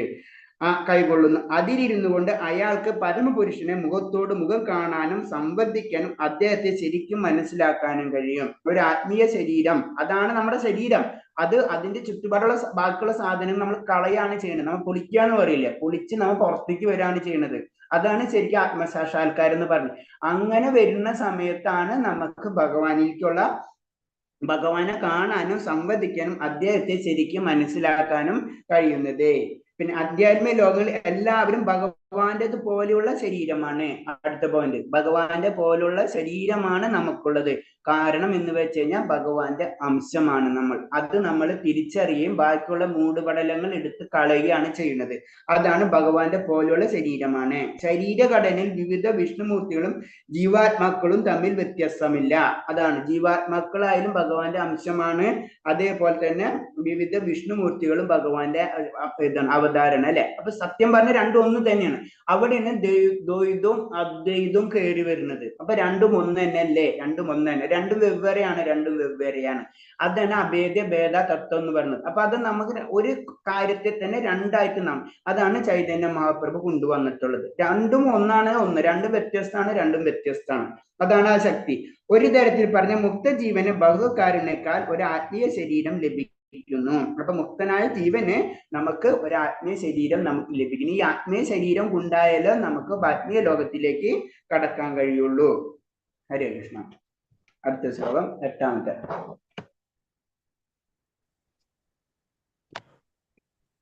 ശരീരൈയദവാപ്നോതി യച്ഛാപ്യുക്രാമദീശ്വരഃ ഗൃഹീത്വൈതാനി സയ്യാദി വായുർഗന്ധാനി വാശയാത്.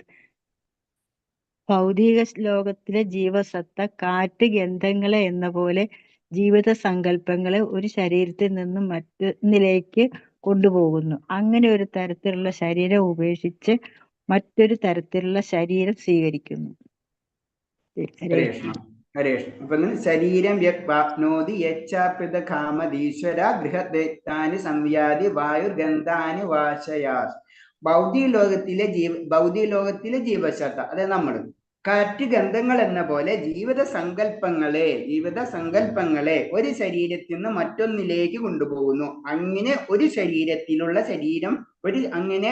ഒരു തരത്തിലുള്ള ശരീരം ഉപേക്ഷിച്ച് മറ്റൊരു തരത്തിലുള്ള ശരീരം സ്വീകരിക്കുന്നു. നമ്മളെ ജന്മജന്മാന്തര യാത്രേനെ പറ്റി പറയുന്ന ഒരു ശ്ലോകമാണിത്. നമ്മൾ എങ്ങനെയാണ് നമുക്കൊരു ശരീരം ലഭിക്കുന്നത്? നമ്മൾ പറയുന്നുണ്ട് ആത്മാവ് പരിശുദ്ധമാണ്, ആത്മാവിന് ഒരു റോളും ഇല്ല എന്നൊക്കെ നമ്മൾ പഠിച്ചു അല്ലെ. നമുക്ക് ആത്മാവ് ഒന്നും ചെയ്യുന്നില്ല, ചെയ്യിപ്പിക്കുന്നില്ല. ആത്മാവ് എപ്പോഴും പരമാനന്ദത്തിലാണ്. അതിന് കാരണം ഭഗവാന്റെ അംശമാണ് ആത്മാവ്. പിന്നെ എന്തുകൊണ്ടാണ് നമുക്ക് പല ജന്മങ്ങൾ കിട്ടുന്നത്? അതാണ് നമ്മുടെ ജീവിത സങ്കല്പങ്ങൾ, അതാണ് നമ്മുടെ അവബോധം, അതാണ് നമ്മുടെ സൂക്ഷ്മ ശരീരം. ഈ സൂക്ഷ്മ ശരീരത്തിൽ നമ്മൾ സ്വരൂപിച്ചിട്ടുള്ള കാര്യങ്ങൾക്കനുസരിച്ചാണ് നമുക്കൊരു ജന്മം കിട്ടുന്നത്. അപ്പൊ ആ ജന്മം കിട്ടണമെന്ന് വെച്ച് കഴിഞ്ഞാൽ ഈ സൂക്ഷ്മ ശരീരം എവിടെ ഇരിക്കുന്നത്? അതിരിക്കുന്നത് ആത്മാവിന്റെ കൂടെയാണ്. അതിനെ അപ്പൊ കമ്പയർ ചെയ്യുന്നത് ആത്മാവ് എന്ന് പറയുന്നത് കാറ്റും സൂക്ഷ്മ ശരീരം എന്ന് പറയുന്നത് ഗന്ധവും. മനസ്സിലായ? അപ്പൊ കാറ്റ് ഇങ്ങനെ പോയിക്കൊണ്ടിരിക്കും. അപ്പൊ ഏത് ഗന്ധമാണ് അതിന്റെ കൂടെ ഉള്ളത് ആ ഗന്ധം ഇങ്ങനെ പോകും. നമ്മളെ നല്ല സ്മെല്ലിന് നല്ല, ബാഡ് സ്മെല്ലിന് ബാഡ് സ്മെല്ല്, അതിങ്ങനെ പോകും. അതാണ് പറഞ്ഞത് ഒരു ശരീരത്തിലുള്ള ശരീരം ഉപേക്ഷിച്ച് മറ്റൊരു ശരീരം സ്വീകരിക്കുന്നു. അതിന് ആത്മാവിന് യാതൊരു റോളും ഇല്ല. ഏത് ഗന്ധമാണ് ആ ഗന്ധത്തിനനുസരിച്ചുള്ള ശരീരമായിരിക്കും നമുക്ക് ലഭിക്കുക. അതാണ് നമ്മൾ നല്ല അവബോധം നമ്മൾ ക്രിയേറ്റ് ചെയ്തത്. ദൈവികമായിട്ടുള്ള ഗുണമുള്ള രീതിയിലാണ് നമ്മൾ അവബോധം ക്രിയേറ്റ് ചെയ്തിട്ടുണ്ടെങ്കിൽ ഈ ശ്ലോകത്തിന്റെ ബേസിൽ നമുക്ക് അടുത്ത ജന്മം അതേപോലെ ലഭിക്കും. അതാണ് ഭഗവാൻ തരുന്ന ഗ്യാരണ്ടി. ഈ ശ്ലോകത്തിന് നമ്മൾ കൺഫേം ചെയ്ത് കഴിഞ്ഞാൽ നമുക്ക് എന്തുകൊണ്ട് ഞാനിത് ചെയ്യുന്നു, ചെയ്താൽ എനിക്ക് എന്താ ബലം, എന്താണ് അതിന്റെ ബേസ്, അത് ഈ ശ്ലോകമാണ്. തനിക്കിഷ്ടമാണെങ്കിൽ ജീവാത്മാവിന് മേന്മ കൂടിയ ശരീരം സ്വീകരിക്കാം, അല്ലെങ്കിൽ താഴ്ന്ന തരത്തിലുള്ള എടുക്കാം. അതിനുള്ള സ്വാതന്ത്ര്യമുണ്ട്. അതാണ് ഭഗവാൻ നമ്മുടെ സ്വാതന്ത്ര്യത്തിൽ ഇടപെടുന്നില്ല. നമുക്ക് എന്താ വേണ്ടത് അത് നമുക്ക് ലഭിച്ചിരിക്കും. നമ്മ ഡെവലപ്പ് ചെയ്യുന്നത്. ഒരു കുട്ടി പറയൂല, കൊമേഴ്സ് പഠിക്കാൻ ആഗ്രഹമുണ്ടെങ്കിൽ ആ കുട്ടി കൊമേഴ്സ് പഠിക്കാം, സയൻസ് പഠിക്കാൻ ആഗ്രഹമുണ്ടെങ്കിൽ സയൻസ്, അവന്റെ ചോയ്സാണ്. അതേപോലെ തന്നെ നമ്മുടെ ചോയ്സാണ് നമുക്ക് ഏതാണ് വേണ്ടത്. നമുക്ക് ശരീരം ഏത് വേണമെങ്കിലും സ്വീകരിക്കാനുള്ള കഴിവ് നമുക്കുണ്ട്. നമ്മളാണ് ശരീരം സ്വീകരിക്കുന്നത്. അതിന് ദേവന്റെ ശരീരമാണെങ്കിലും നായരുടെ ശരീരമാണെങ്കിലും വേറെ ഏത് ശരീരം സ്വീകരിക്കണം നമ്മൾ തന്നെയാണ്. ആ സത്യം നമ്മൾ മനസ്സിലാക്കണം. അതിൻ്റെ ഉള്ള അത് ഭഗവാനല്ല. എല്ലാതും ഭഗവാൻ സൃഷ്ടിച്ച, എല്ലാതും ഭഗവാൻ അങ്ങനെയല്ല. അതായ കൺസെപ്റ്റാണ് നമുക്ക് ക്ലിയർ ആവുന്നത്. നമ്മളാണ് ഇതൊക്കെ ചെയ്തെടുക്കുന്നത്. ഭഗവാൻ അതിൽ യാതൊരു റോളും ഇല്ല. ഒരു നിയമം ഉണ്ടാക്കിയിട്ടുണ്ട്, ആ നിയമത്തിലൂടെ നമ്മൾ സഞ്ചരിക്കുന്നത് മാത്രമേ ഉള്ളൂ. തെറ്റുണ്ടെങ്കിൽ തെറ്റായ വഴിക്കുള്ള അതിന്റെ കാര്യങ്ങളിലേക്ക് നമ്മളെത്തും, നല്ലതാണെങ്കിൽ നല്ലതായ വഴിയിലേക്ക് നമ്മളെത്തും. കൃഷ്ണബോധം വളർത്തിപ്പോരുന്ന ഒരാൾക്ക് അധ്യാത്മ ലോകത്തിലുള്ള കൃഷ്ണലോകം പ്രാപിച്ച് ഭഗവാന്റെ സഹചാരിയാകാം. നമ്മൾ ഭഗവാന്റെ കാര്യങ്ങൾ പ്രവർത്തിച്ച് അതിനോടുള്ള ജീവിതം നമ്മൾ സമർപ്പിച്ച് കഴിഞ്ഞു കഴിഞ്ഞാൽ തീർച്ചയായിട്ടും നമുക്ക് ഭഗവാന്റെ സഹചാരിയാവും മാറാം. സമയമാകുമ്പോൾ ഈ ശരീരം വിട്ടുപോയേ മതിയാവൂ. നമുക്ക് മരണം കൺഫേം ആണ്. നമ്മൾ 100 വർഷം മുന്നുണ്ടായിരുന്നില്ല, 100 വർഷം ശേഷം ഉണ്ടാവില്ല. ഇതിന്റെ ഇടയിലുള്ള ജീവിതമാണ് നമുക്ക്. അത് നമ്മൾ ശ്രദ്ധിച്ചാൽ അറിയാം. നമുക്ക് വളരെ കുറച്ച്, നമ്മൾ ഇപ്പൊ 70 വയസ്സ് 80 വയസ്സിനെങ്കിൽ 40 വയസ്സ് വരെ നമ്മൾ ഉറക്കായിരിക്കും. 40 വയസ്സ് വേസ്റ്റ്. മനസ്സിലേ? പിന്നെ വാർദ്ധക്യത്തിലെ കുറെ വർഷങ്ങൾ വേസ്റ്റ്, ഇനീഷ്യൽ സ്റ്റേജിലുള്ള കുറെ വർഷങ്ങൾ വേസ്റ്റ്, നമ്മൾ ജീവിത ദൈനംദിന കാര്യങ്ങൾ ചെയ്യുന്ന കുറെ കാര്യങ്ങൾ അത് ഫുള്ള് വേസ്റ്റ്. അപ്പൊ നമ്മൾ ബേസിക് ആയിട്ട് നമ്മൾ കിട്ടുന്ന സമയം എത്രയുണ്ടെന്ന് നോക്കാം. മനസ്സിലേ? അപ്പൊ അത് അത്രയും നമുക്ക് സമയമുള്ളൂ ഈ ലോകത്ത്. അപ്പൊ ആ ഒരു സമയത്തിൽ നമ്മൾ ചെയ്യേണ്ട കാര്യം, ആത്മീയ കാര്യങ്ങൾ നമ്മൾ ചെയ്തേ പറ്റുള്ളൂ. കാരണം പറയണത് സമയമാകുമ്പോൾ ഈ ശരീരം വിട്ടുപോയേ മതിയാവൂ. ഭഗവാൻ കറക്റ്റ് ആയിട്ട് ഇത്ര ശ്വാസം എന്ന് പറഞ്ഞൊരു കാൽക്കുലേഷനിൽ നിന്നാണ് നമുക്ക് ഈ ശരീരം തന്നെ ലഭിക്കുന്നത്. അത് കഴിഞ്ഞ് കഴിഞ്ഞാൽ അടുത്ത ശ്വാസം ലഭിക്കും, അടുത്ത ശരീരം നമുക്ക് ലഭിച്ചിരിക്കും. അപ്പൊ ഞാൻ ഇന്നലെ എവിടെയോ പറഞ്ഞു കേട്ടാണ്, അതായത് നമ്മള് മരിക്കണ സമയത്ത് നമ്മൾ എല്ലാതും റിഫ്രഷ് ആവുന്നാണ് പറഞ്ഞത്. എല്ലാ കാര്യവും നമ്മളെ കൂടെ ഓടി വരുന്ന പറഞ്ഞു. അതേപോലെ തന്നെ ഈവൻ ജനിക്കണ സമയത്ത് നമ്മൾ പറയുന്നുണ്ട്, എനിക്ക് കൺഫേം അല്ല, ഞാൻ ഇവിടെ നിന്ന് കേട്ടാണത്, അത് സയൻസ് ആയിട്ട് പ്രൂവ് ആയിരുന്നു പറഞ്ഞു കേട്ടിട്ടുള്ളതാണത്. അപ്പൊ അതാണ് കാര്യം. നമ്മള് അവബോധം എപ്പോഴും നമ്മളിൽ നിലനിൽക്കുന്നുണ്ട്, മരണ സമയത്തായാലും ജനന സമയത്താണെങ്കിൽ. അതാണ് മനസ്സിലാക്കേണ്ടത്. അപ്പൊ വരും പിറവിലെ ശരീരം മാത്രം ഉൾക്കൊള്ളുന്ന സൂക്ഷ്മദേഹം അന്ന് പുതിയ ഒരു ആകൃതി എടുക്കുന്നു. അപ്പോ നമ്മളെ സൂക്ഷ്മ ശരീരം നോക്കിക്കൊണ്ടിരിക്കുകയാണ്, എനിക്ക് പറ്റിയ ശരീരം എപ്പോഴാണ്. ആ ശരീരം ഡെവലപ്പ് ആവുമ്പോഴേക്കും നമ്മൾ റെഡി ആയിട്ടുണ്ടാവും, നമ്മൾ അങ്ങോട്ട് പോയിട്ടുണ്ടാവും. അതോ നമുക്ക് ആ ശരിയായില്ല, നമ്മൾ ശരീരം വിട്ട് കഴിഞ്ഞാൽ അവിടെ വെയിറ്റിംഗ് ലിസ്റ്റ് പോലെ അവിടെ നിൽക്കും. അതാണ് കാര്യം. പിന്നെ കുറച്ച് കഴിഞ്ഞിട്ട് ഏത് സമയം കിട്ടുന്ന ആ സമയത്ത് നമ്മൾ ആ ശരീരത്തിലേക്ക് നമ്മൾ മാറും. അതാണ് പോയിന്റ്. അടുത്ത ശ്ലോകം വായിച്ചോളൂ, 9-ാമത്തെ.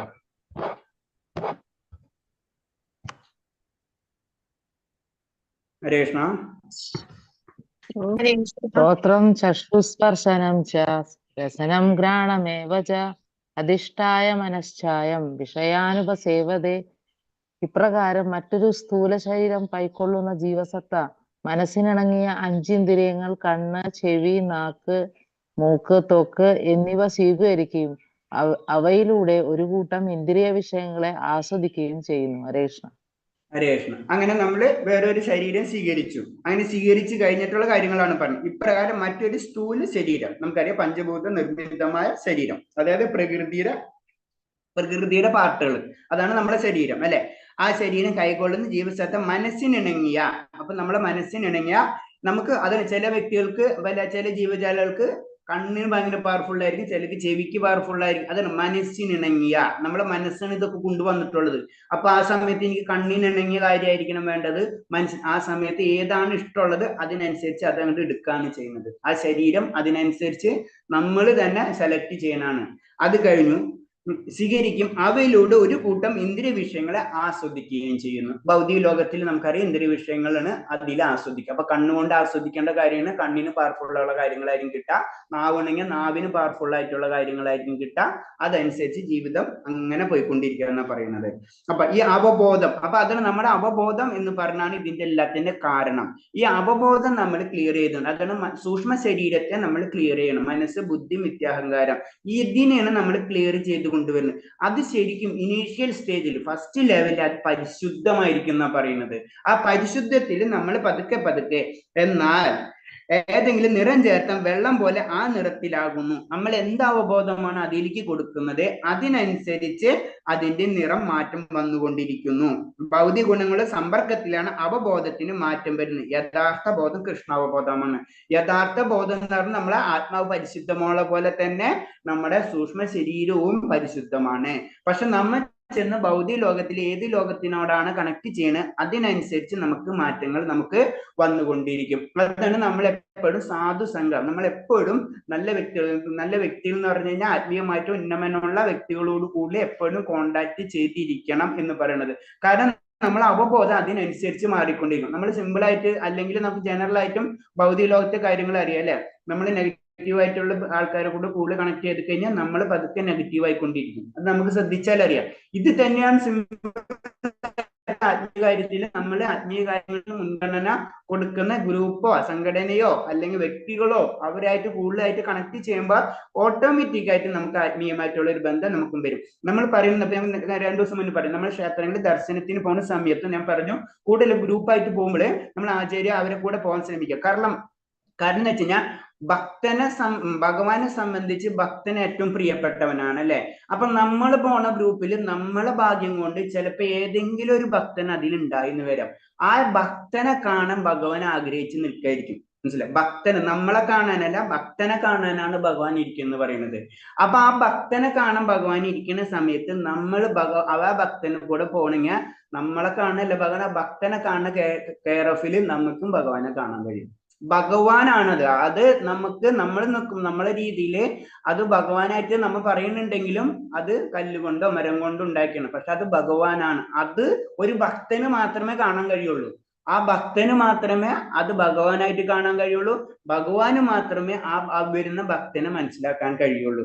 അതാണ് അവബോധം. അത്രയും ക്ലിയർ ആയിട്ട് നമ്മളിലേക്ക് വരുന്ന പറയുന്നത്. അതാണ് അത് നമുക്ക് പ്രശ്നം എന്ന് വെച്ച് കഴിഞ്ഞാൽ ഇങ്ങനെ ഭൗതികമായിട്ടുള്ള പല കണക്ഷനിൽ കയറിക്കൊണ്ടായിട്ടുള്ളതുകൊണ്ട് പലതരം കളറുകൾ അതിൽ വന്നിട്ടുണ്ടാവും. ഓക്കെ, 10ാമത്തെ ശ്ലോകം. 10ാമത്തെ ശ്ലോകം വായിച്ചോളൂ. ശ്രോത്രം ചക്ഷുസ്പർശനം ച രസനം ഘ്രാണമേവ ച അധിഷ്ഠായ മനച്ഛായൗ വിഷയാനുപസേവതേ. ജീവാത്മാവ് എങ്ങനെ ഈ ശരീരം വിട്ടുപോകുന്നുവോ, ഗുണങ്ങളെ ആകർഷണത്തിന് വഴിപ്പെട്ട് ഏതുതരം ശരീരത്തെയാണ് സ്വീകരിച്ച് അനുഭവിക്കുന്നതെന്നോ മൂഢന്മാർക്ക് അറിയാൻ വയ്യ. ജ്ഞാനത്തിന്റെ അകക്കണ്ണ് തെളിഞ്ഞവർക്ക് ഇതെല്ലാം പ്രത്യക്ഷമാകുന്നു. കൃഷ്ണ. ശ്ലോകം തെറ്റട്ടെ മാതാജി വായിച്ച്. അർത്ഥം അതെ, തെറ്റിപ്പോ അല്ലേ? 9ാമത്തെ വായിച്ചു, 10ാമത്തെ വായിച്ചു. 9ാമത്തേത് വായിച്ചിട്ട് 10ാണ് പറഞ്ഞത്. 10 വായിക്കേണ്ടത്. ഓ ശരി ശരി. ഉത്ക്രാമന്തം സ്ഥിതം വാപി വിജ്ഞാനം വാ ഗുണാൻവിദം വിമൂഢാനാനുപശ്യന്തി പശ്യന്തി ജ്ഞാനചക്ഷുഷഃ.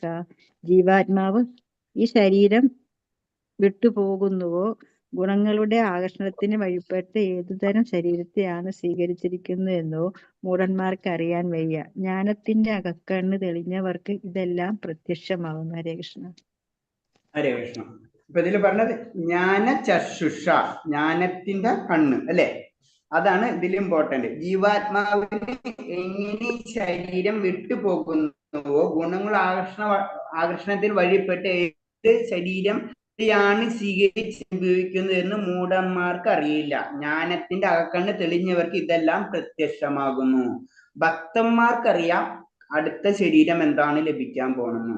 അതുപോലെ തന്നെ മറ്റുള്ളവർക്ക്, അതാണ് ഭക്തന്മാർക്ക് ഏതൊരു വ്യക്തിനെ കാണുമ്പോഴും ആ വ്യക്തിക്ക് ഈ ശരീരം ലഭിച്ചത് അവന്റെ ആഗ്രഹം തന്നെയാണ്. അവൻ അത് അങ്ങനെ ആക്കിയെടുത്താണ്. അപ്പൊ അവൻ എന്ന് പറയുമ്പോ ആത്മാവ് എന്ന്, അപ്പൊ ആത്മാവിനെ മാത്രം കാണുന്ന വ്യക്തികൾ എല്ലാത്തിനും തുല്യമായി കാണാൻ കഴിയും. അപ്പൊ നമ്മൾ വേറെ രീതി പറഞ്ഞു കഴിഞ്ഞാൽ ഈ ശരീരം വിട്ടു പോകേണ്ട സമയത്ത് നമുക്കറിയില്ല നമുക്ക് അടുത്ത ജന്മം എന്താണെന്ന്. അതാണ് മൂഢന്മാർക്ക് അറിയില്ല എന്ന് പറഞ്ഞു. ജ്ഞാനികൾക്ക് മാത്രമേ അത് മനസ്സിലാക്കാൻ കഴിയുള്ളൂ.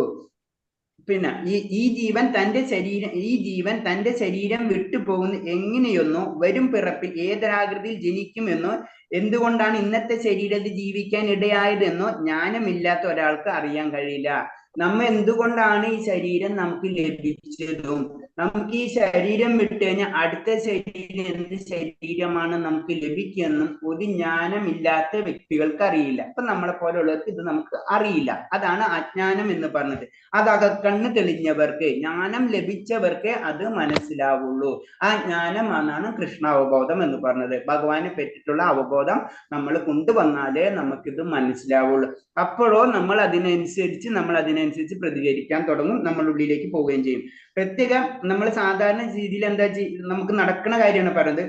ഓരോ ജീവനും പ്രത്യേക ചില പരിസ്ഥിതിയിൽ ദേഹം ത്യജിക്കുന്നു, ചില പരിസ്ഥിതിയിൽ ജീവിക്കുന്നു, പ്രകൃതി ഗുണങ്ങൾക്ക് അടിമപ്പെട്ട് ചില പരിസ്ഥിതിയിൽ സുഖിക്കുന്നു, ബലമോ ഇന്ദ്രിയഭോഗങ്ങൾ എന്ന വ്യാമോഹത്തോടെ നാനാവിധ സുഖദുഃഖങ്ങളും അനുഭവിക്കുന്നു.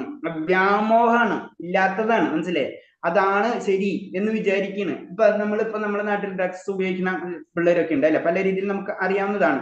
അപ്പൊ അവിടെ എന്ന് വെച്ചാൽ അതാണ് ശരി എന്ന് വിചാരിച്ചാൽ അവരങ്ങോട്ട് പോകണം. അതല്ല ശരി. മനസ്സിലായി? അപ്പൊ അതാണ് ഇവിടെ സംഭവിക്കുന്നത്. നമ്മൾ ആകർഷിക്കുന്നത് നമുക്കതാണ്. ഇപ്പൊ സിമ്പിളായിട്ട് നമ്മളെ നാട്ടില് കേരളത്തിലുള്ള ഒരു കൂടുതല് മത്സ്യം ഉപയോഗിക്കുന്ന വ്യക്തികളുണ്ട് അല്ലെ. അത് നമുക്ക് തെറ്റുപോലെ തോന്നില്ല, നമ്മൾ അത് ഉപയോഗിക്കുന്ന കാരണം കൊണ്ട് അല്ലെ. ഇത് തന്നെ നമ്മൾ തിരിച്ച് ഇപ്പൊ നാഗാലാൻഡ് ആ ഏരിയയിൽ പോയി കഴിഞ്ഞാൽ പട്ടിനെ കഴിക്കുന്ന ആൾക്കാരുണ്ട്, അവർക്കത് തോന്നൂല. പക്ഷെ നമുക്കത് ചിന്തിക്കാനും കഴിയില്ല. ജനറൽ ആയിട്ട് പറയുന്നതാണ്. അങ്ങനെ അതാണ് പറയുന്നത്. അവബോധം എന്ന് പറഞ്ഞത് അതിനോട് എങ്ങനെയാണ് നമ്മൾ കണക്ട് ആവുന്നത്, അതാണ് നമ്മളിലേക്ക് വരുന്നത്. അപ്പൊ അങ്ങനെ വരുമ്പോ അതിനനുസരിച്ചുള്ള അപ്പൊ നമ്മൾ തന്നെ അറിയണില്ല സംഭവം, നമുക്ക് ഇങ്ങനത്തെ മാറ്റങ്ങൾ വരുന്നുണ്ടെന്ന് നമ്മൾ അറിയണില്ല. അവിടെ ചെന്നിട്ട് ഇപ്പൊ നായിനെ ഭക്ഷണം, ഇപ്പൊ ചൈന പഞ്ഞ് പാമ്പിനെ കഴിക്കും, നമുക്ക് ചിന്തിക്കുമ്പോൾ തന്നെ പ്രശ്നമാണ്. ഇത് കഴിക്കുന്നവരായിരിക്കാം, അതായത് അതിനേലും ഡേഞ്ചറസ് ആയിട്ടുള്ള സാധനങ്ങൾ ഇവിടെ കഴിച്ചുകൊണ്ടിരിക്കുന്നത്, പക്ഷെ അവര് തന്നെ ഇത് ചിന്തിക്കാൻ അവർക്ക് പറ്റുന്നില്ല. അപ്പൊ അതാണ് പറഞ്ഞ അവബോധം നമ്മൾ അറിയാതെ തന്നെ നമ്മളിൽ വരും എന്ന് പറയുന്നത്. അത് അതേപോലെ തന്നെ നമ്മൾ കൃഷ്ണാവബോധം നമ്മൾ അറിയാതെ നമ്മൾ അതിലേക്ക് ഇൻവോൾവ് ചെയ്തുകൊണ്ടിരുന്നു കഴിഞ്ഞാൽ നമ്മൾ കൃഷ്ണാവബോധം നമ്മളിലേക്ക് പതുക്കെ വന്നുകൊണ്ട് നമ്മൾ അറിയാതെ തന്നെ വരും.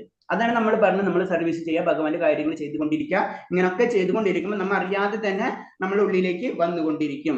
അപ്പൊ ഇത് എന്താ പറയുന്നത്, ഇത് മനസ്സിലാക്കുന്ന വ്യക്തികളെയാണ് ജ്ഞാനികൾ എന്ന് പറയുന്നത്. അവർക്ക് അകക്കണ്ണ് തെളിഞ്ഞിട്ടുണ്ടാവും. നമ്മൾ എന്തും പറയുമ്പോൾ പറയല്ലോ, ഉൾക്കണ്ണ് നമ്മൾ പറയും അല്ലെ, എന്റെ ഉൾക്കണ്ണുകൊണ്ട് കണ്ടു നമ്മൾ പറയില്ലേ, മനസ്സുകൊണ്ട് കണ്ടു നോക്കി നമ്മൾ പറയാം സാധാരണ രീതിയിൽ.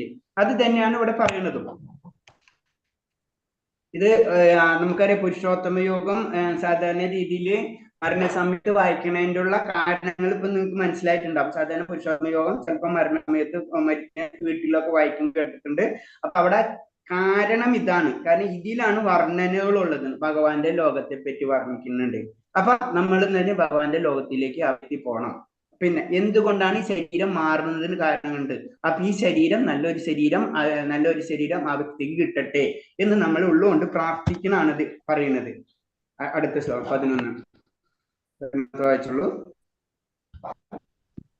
യദന്തോ യോഗിനൈശന്യം പശ്യന്താത്മന്യവസ്ഥിതം ഇതന്തോപ്യകൃതാത്മാനോ നൈനം പശ്യന്ത ചേതസഃ. ആത്മസാക്ഷാത്കാരം ലഭിച്ച് എപ്പോഴും യത്നിച്ചുകൊണ്ടേയിരിക്കുന്ന അതീന്ദ്രിയവാദികൾക്ക് ഇതെല്ലാം വ്യക്തമായി കാണാൻ കഴിയും. മനോവികാസം പ്രാപിക്കാത്തവർക്കും ആത്മസാക്ഷാത്കാരം ലഭിക്കാത്തവർക്കും ശ്രമിച്ചാലും എന്താണ് സംഭവിക്കുന്നതെന്ന് കാണാൻ കഴിയില്ല. ഹരേ കൃഷ്ണ. ഹരേ കൃഷ്ണ. അപ്പൊ നമ്മുടെ ഭക്തിയിലേക്ക് നമ്മൾ എന്തായാലും വളരണം എന്ന് പറഞ്ഞാണ് ആ ശ്ലോകത്തിന്റെ ആ ശ്ലോകം അതിൽ കൂടെ നമുക്ക് പറഞ്ഞു തരാനാണ്. യതെന്തോ യോഗി നൈശ്ചന്യം പശ്യന്താത്മനവസ്ഥിതം യതെന്തോ പ്രകൃതി ആത്മന നൈനം പശ്യന്ത. എപ്പോഴും യത്നിച്ചുകൊണ്ടിരിക്കുന്ന അതീന്ദ്രിയവാദികൾക്ക് ഇത് വ്യക്തമായി കാണാൻ കഴിയും. എന്തുകൊണ്ടാണ് നമുക്ക് ഈ ശരീരങ്ങൾ ലഭിക്കുന്നതെന്ന് ആ വ്യക്തികൾക്ക് കറക്റ്റായിട്ട് മനസ്സിലാക്കാൻ കഴിയും. മനോവികാസം പ്രാപിക്കാത്തവർക്ക്, ആത്മസാക്ഷാത്കാരം ലഭിക്കാത്തവർക്കും എത്ര ശ്രമിച്ചാലും എന്താണ് സംഭവിക്കുന്നത് കാണാൻ കഴിയില്ല. അവർക്ക് ഇത് മനസ്സിലാക്കില്ല. സാധാരണ ജനങ്ങൾക്ക് ഇതൊരിക്കലും മനസ്സിലാക്കില്ല എന്താ സംഭവിക്കുന്നത്. അതിന് നമ്മൾ ഹിരണ്യകശിപുവിന്റെ കഥ നമുക്ക് പെട്ടെന്ന് ഞാൻ ഒന്ന് പറയാം. ഹിരണ്യകശിപുവിന്റെ, അതേപോലെ തന്നെ പ്രഹ്ലാദ് മഹാരാജാവിന്റെ കഥ അല്ലെ. ഭക്തന് ഭഗവാൻ എവിടെ എല്ലായിടത്തും ഉണ്ടെന്ന് കാണാൻ കഴിയും. പക്ഷെ ഒരു നിരീശ്വരവാദിക്ക് അല്ലെ നാസ്തികന് ഒരിക്കലും ഭഗവാൻ കാണാൻ കഴിയില്ല. അത് പ്രഹ്ലാദ് മഹാരാജാവിനോട് ചോദിക്കുന്നു, ഭഗവാൻ ഇവിടെ ഉണ്ട്, എവിടെ ഉണ്ട് എന്ന് പറയുന്നു. മനസ്സിലായേ? അത് ഭക്തന് എവിടെ കാണാൻ കഴിയാനുള്ള ശക്തി ഉണ്ടാവും. അതാണ് ജ്ഞാനം ലഭിച്ച വ്യക്തികൾ. പക്ഷെ എന്ത് നിരീശ്വരവാദിക്ക്, നാസ്തികന് അത് കഴിയില്ല.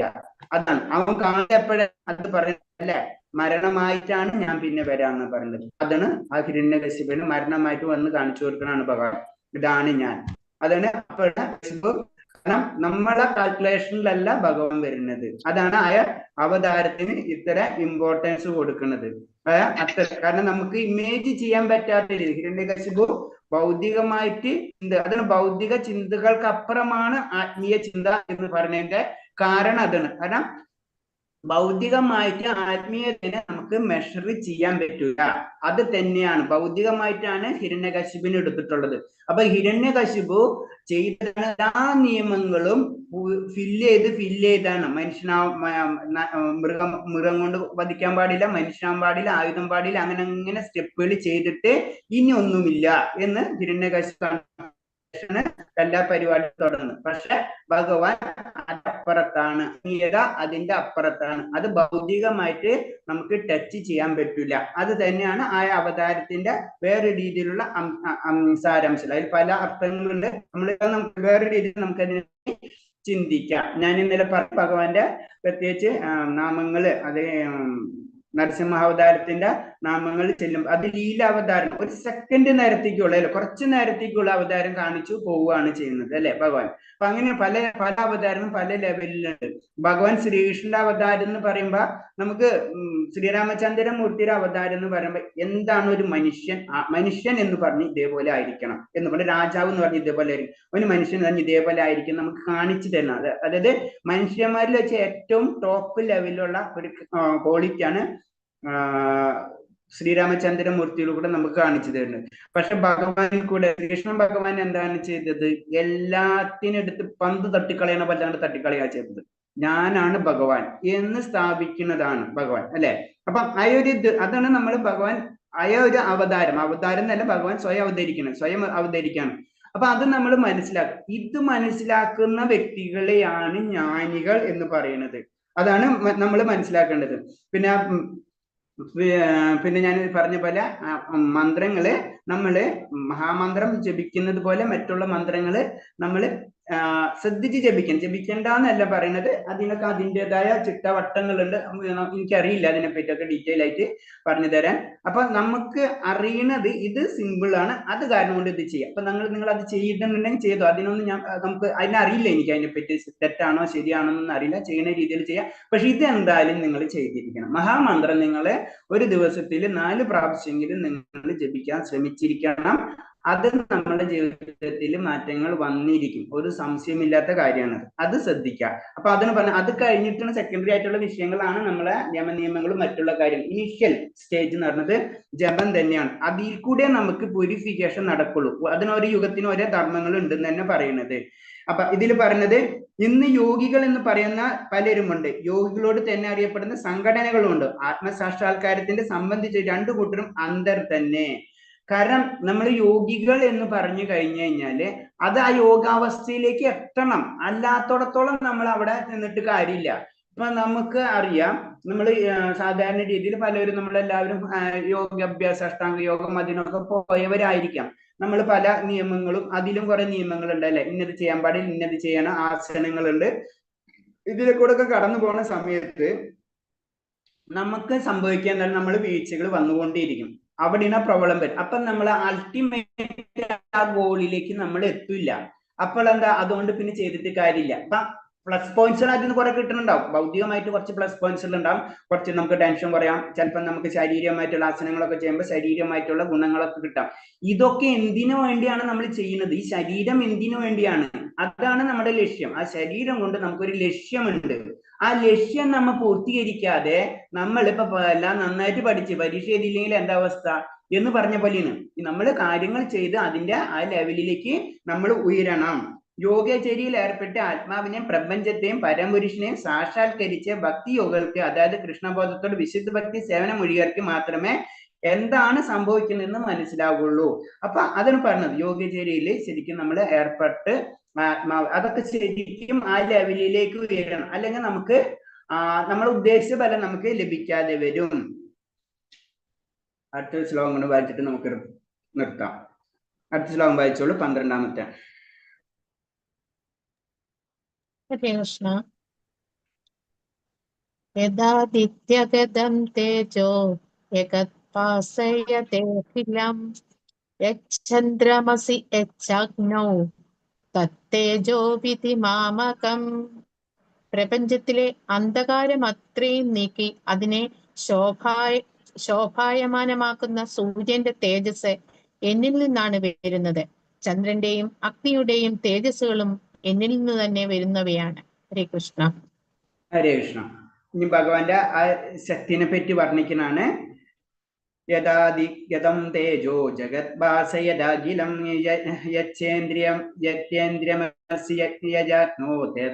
തദോജോ വിധി മാമകം. പ്രപഞ്ചത്തിൽ അന്ധകാരം അത്രയും നീക്കി അതിനെ ശോഭമായമാനമാക്കുന്ന സൂര്യന്റെ തേജസ് എന്നിൽ നിന്നാണ് വരുന്നത്. ചന്ദ്രന്റെയും അഗ്നിയുടെയും തേജസ്സുകൾ എന്നിൽ നിന്നാണ് വരുന്നത്. അപ്പൊ ആ തേജസ് എന്ന് പറയുന്നത് ഏതിനും ഒരു ചൈതന്യം ഉണ്ടാവും അല്ലെ. അതില്ലെങ്കിൽ അതില്ല. എനിക്ക് ജീവൻ ഇല്ലെങ്കിൽ ഞാനില്ല. ആ ജീവൻ അതേപോലെ തന്നെയാണ് എല്ലാത്തിൻ്റെ ഒരു ശക്തി ഉണ്ട്, ഒരു ചൈതന്യമുണ്ട്. ആ ചൈതന്യം ഭഗവാനാണ് എന്നാ പറയുന്നത്. അത് എന്നിൽ നിന്നാണ് വരുന്നത്.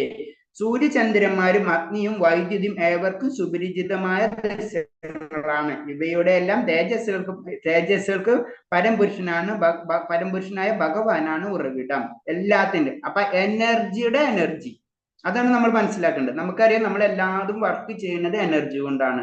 ഈ എനർജിക്ക് ഒരു എനർജി ഉണ്ടാവും, അതാണ് ഭഗവാൻ. സൂര്യചന്ദ്രന്മാർ, അഗ്നി, അതൊക്കെ നമ്മൾ ബേസിക് ആയിട്ട് നോക്കിയാൽ ഒരു ഊർജ്ജമാണ് അല്ലെ. അത് ആ ഊർജത്തിന്റെ പിറകിലുള്ള ഊർജം എന്താണെന്ന് ചോദിച്ചു കഴിഞ്ഞാൽ അത് ഭഗവാനാണ് എന്ന് പറയുന്നത്.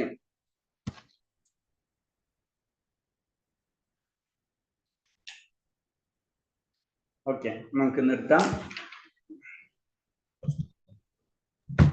ഒരു ശ്ലോകം വായിച്ചോട്ടെ, ഒരു കൊണ്ട് വായിച്ചോ. നമുക്ക് 13:7 ആയിട്ടുള്ളൂ. ഒരു ശ്ലോകം വായിച്ചു നിർത്തണം. 13 കൊണ്ടും വായിച്ചോളൂ.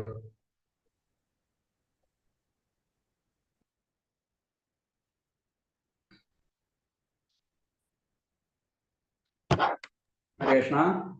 രാമാവിശ്യത ഭൂതാനി ധാരയാമ്യഹമോജഃ പുഷ്മാണി ചൗഷധി സർവാ സോമോ ഭൂതാരസാത്മകഃ.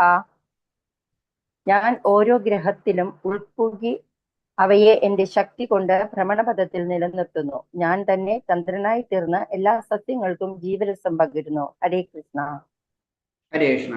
ഇപ്പൊ ഇത് നമ്മൾ ഈ ശ്ലോകം നമുക്ക് അറിയാവുന്നതാണ്. ഞാൻ ഓരോ ഗ്രഹത്തിനും ഉൾപ്പുകി അവയെ എന്റെ ശക്തി കൊണ്ട് ബ്രഹ്മണപഥത്തിൽ നിലനിർത്തും. ഞാൻ തന്നെ ചന്ദ്രനായി തീർന്ന എല്ലാ സസ്യങ്ങൾക്കും ജീവരസം പകരുന്നു. അപ്പൊ ഭഗവാന്റെ ശക്തിനെ പറ്റി പറയുന്നതാണ്. നമുക്കറിയാം അത് കാരണോദായശായ വിഷ്ണു, ഗർഭോദായശായ വിഷ്ണു, ക്ഷീരോദായശായ വിഷ്ണു, ഇങ്ങനെ പല വിഷ്ണുമാരെ പറ്റി പറയുമ്പോൾ ഓരോ ഗർഭോദായശായ വിഷ്ണുവിന് ഓരോ ഗ്രഹങ്ങളിൽ ഉൾപ്പോകുന്നൊക്കെ നമ്മൾ പഠിച്ചിട്ടുണ്ട് അല്ലെ, നമുക്ക് മനസ്സിലാക്കിയിട്ടുണ്ട്. അപ്പൊ അത് തന്നെയാണ് ഇതിൽ പറയുന്നത്. ബ്രഹ്മണപണത്തെ നിലനിർത്തുന്നു. അല്ലാന്ന് വെച്ച് കഴിഞ്ഞാൽ എന്താണ്, നമുക്കറിയാം ഈ പ്രപഞ്ചം ഒരു ശക്തിയുടെ മുകളിലാണ് നിൽക്കുന്നത്. അല്ലെങ്കിൽ ഇപ്പൊ ഭൂമി താഴത്തേക്ക് വീണ് പോകണം, പക്ഷെ എന്താണ്, അതിനെ പിടിച്ചു നിർത്തുന്ന ഒരു ശക്തി ഉണ്ട്. ഇപ്പൊ നമുക്ക് ഇപ്പൊ പറയുമ്പോൾ ഗ്രാവിറ്റേഷൻ ഫോഴ്സ്, ആ ഫോഴ്സ്, ഈ ഫോഴ്സ് എന്നൊക്കെ പറയാം. എന്ത് തന്നെയായാലും ആ ഫോഴ്സിനൊക്കെ നിയന്ത്രിക്കുന്ന ഒരു ഫോഴ്സ് ഉണ്ട്. ബേസിക് ആയിട്ട് പറഞ്ഞു കഴിഞ്ഞാൽ അത് ഞാനാക്കുന്നു. സർവഗ്രഹങ്ങളും വായുമണ്ഡലത്തിൽ സ്ഥിതി ചെയ്യുന്ന ഈശ്വര ശക്തിയിലാണ്. ഓരോ ഗ്രഹങ്ങളും ഓരോ ജീവിയിലും ഓരോ അണുവിലും ഈശ്വര സാന്നിധ്യം. അതാണ് പ്രഹ്ലാദ മഹാരാജാവിന്റെ കഥയിലൂടെ നമുക്ക് മനസ്സിലാകുന്നത്. ഓരോ ഗ്രഹങ്ങളിലും അപ്പൊ ഒരു വലിയൊരു ഗ്രഹം അതിനെടുത്ത് അതിനെ നിലനിർത്തുന്നത് അതിന്റെ ശക്തി ഭഗവാനാണ്. അതിനുള്ളിലുള്ള ഒരു അണുവിനെടുത്താലും അതിന്റെ ശക്തിയും ഭഗവാനാണ്. അതാണ് ഓരോ അണുവിലും ഓരോ ജീവിയിലും ഓരോ ഗ്രഹങ്ങളിലും വെവ്വേറെ തന്നെയാണ് പറയുന്നത്. ഒരു ഗ്രഹം എടുത്തിട്ട് ഒന്നിച്ചല്ല പറയുന്നത്. ആ ഗ്രഹത്തിലും അതിന്റെ ഇപ്പൊ നമ്മളെ ശരീരത്തിലുണ്ടെങ്കിൽ നമ്മുടെ ശരീരത്തിലെ ഓരോ അണുവിലും ഭഗവാനുണ്ട്. അതാണ് ആ ഹിരണ്യകശിപിന്റെ കഥയിലൂടെ, പ്രഹ്ലാദ മഹാരാജാവിന്റെ കഥയിലൂടെ നമുക്ക് പറഞ്ഞു തരുന്നത്. എല്ലായിടത്തും ഭഗവാന്റെ ശക്തിയുണ്ട്, നമ്മൾ അറിയാത്ത ഒരു ചൈതന്യം. അത് കാരണം കൊണ്ടാണ് അദ്വൈതവും അദ്വൈതവാദങ്ങളൊക്കെ വരുന്നത് തന്നെ. കാരണം എല്ലായിടത്തും ചില വ്യക്തികള് ഭഗവാനെ വിശ്വമായിട്ട് പ്രപഞ്ചം മുഴുവൻ വ്യാപിച്ചു നിൽക്കുന്ന ഒരു ശക്തിയായിട്ടാണ് പൂജിക്കുന്നത്. അങ്ങനെ പല പല വിശ്വാസങ്ങള്, അങ്ങനെയാണ് പല പല സമ്പ്രദായങ്ങളൊക്കെ വരുന്നത് തന്നെ. പരമപുരുഷന്റെ ഒരു പൂർണ്ണമാംശമാണ് പരമാത്മാവ്. ഗ്രഹങ്ങളിലും വിശ്വത്തിനും ജീവസത്തിനും പരമാണുവിൽ പോലും ഉള്ളിൽ ചേർത്തിട്ടുള്ളതാണ് ബ്രഹ്മസംഹിതയിൽ പറയുന്നത്. പൂർണ്ണാംശമായ പരമാത്മാവേ, പരമപുരുഷന്റെ ഒരു പൂർണ്ണാംശമായ പരമാത്മാവേ. അപ്പൊ പരമപുരുഷന്റെ ഒരു പൂർണ്ണാംശമായ പരമാത്മാവേ. അപ്പൊ ഭഗവാന്റെ തന്നെ ഒരംശമാണ് ഈ പരമാത്മാവ്. ആ പരമാത്മാവാണ്. അപ്പൊ ഭഗവാൻ എത്ര ദൂരത്താണെന്ന് ശ്രദ്ധിക്കണം. അപ്പൊ ഭഗവാന്റെ തന്നെ അംശത്തിൽ നിന്നാണ് ഈ ഗ്രഹങ്ങളിലുള്ള എല്ലാ ശക്തികളെയും നിലനിർത്തുന്നത്. അതാണ് ഭഗവാന്റെ ബഹിരംഗ ശക്തി എന്ന് പറയുന്നത്. അതാണ് നമ്മൾ മനസ്സിലാക്കേണ്ടത്. അപ്പൊ ബഹിരംഗ ശക്തി, ആന്തരിക ശക്തി, അപ്പൊ ആ ശക്തികളാണ് പിന്നെ നിയന്ത്രിക്കുന്നത്. നമ്മൾ വേദങ്ങൾ എന്ന് പറയുമ്പോൾ നമുക്കറിയാം ചതുർവേദങ്ങൾ. അത് പറയുമെന്ന് പറയുമ്പോ ഭഗവത്തിലെ എന്റെ പ്രഭാസ്വാമിന്റെ എക്സ്പ്ലനേഷൻ ഉണ്ട്. കാരണം എന്ന് വെച്ച് കഴിഞ്ഞാൽ അത് ഭഗവാന്റെ സഭാമണ്ഡലത്തിലുള്ള വ്യക്തികളാണ്. മനസ്സിലായ? അപ്പൊ നമ്മൾ സാധാരണ നമുക്കത് ഇമേജ് ചെയ്യാൻ പറ്റില്ല. നമ്മൾ അതിന് വേറെ രീതി ചിന്തിച്ചു കഴിഞ്ഞ് പറയുന്നത് നമ്മൾ കർത്താളം, അതുപോലെ മദ്ദളം, ഇതൊക്കെ പറയുന്നത് ഭഗവാന്റെ അംശങ്ങളാണെന്നാണ് പറയുന്നത്. അതാണ് നമ്മൾ അവിടെ അവരെ അനുഗ്രഹം നമ്മൾ വാങ്ങിക്കുന്നത്. ഇപ്പൊ നമ്മള് പ്രത്യേകിച്ച് ഇതൊക്കെ ഇതൊക്കെ ചെയ്യുമ്പോഴും അല്ലെങ്കിൽ അങ്ങനത്തെ കാര്യങ്ങൾ അവരത് പൂജിക്കണം. കാരണം എന്ന് വെച്ച് കഴിഞ്ഞാൽ അതൊരു സത്യമാണ്. ആ സത്യത്തിന് അതാണ് നമുക്ക് ഇതൊക്കെ അതീന്ദ്രിയ ലെവലിലേക്ക് നമുക്ക് മാറുന്നത്.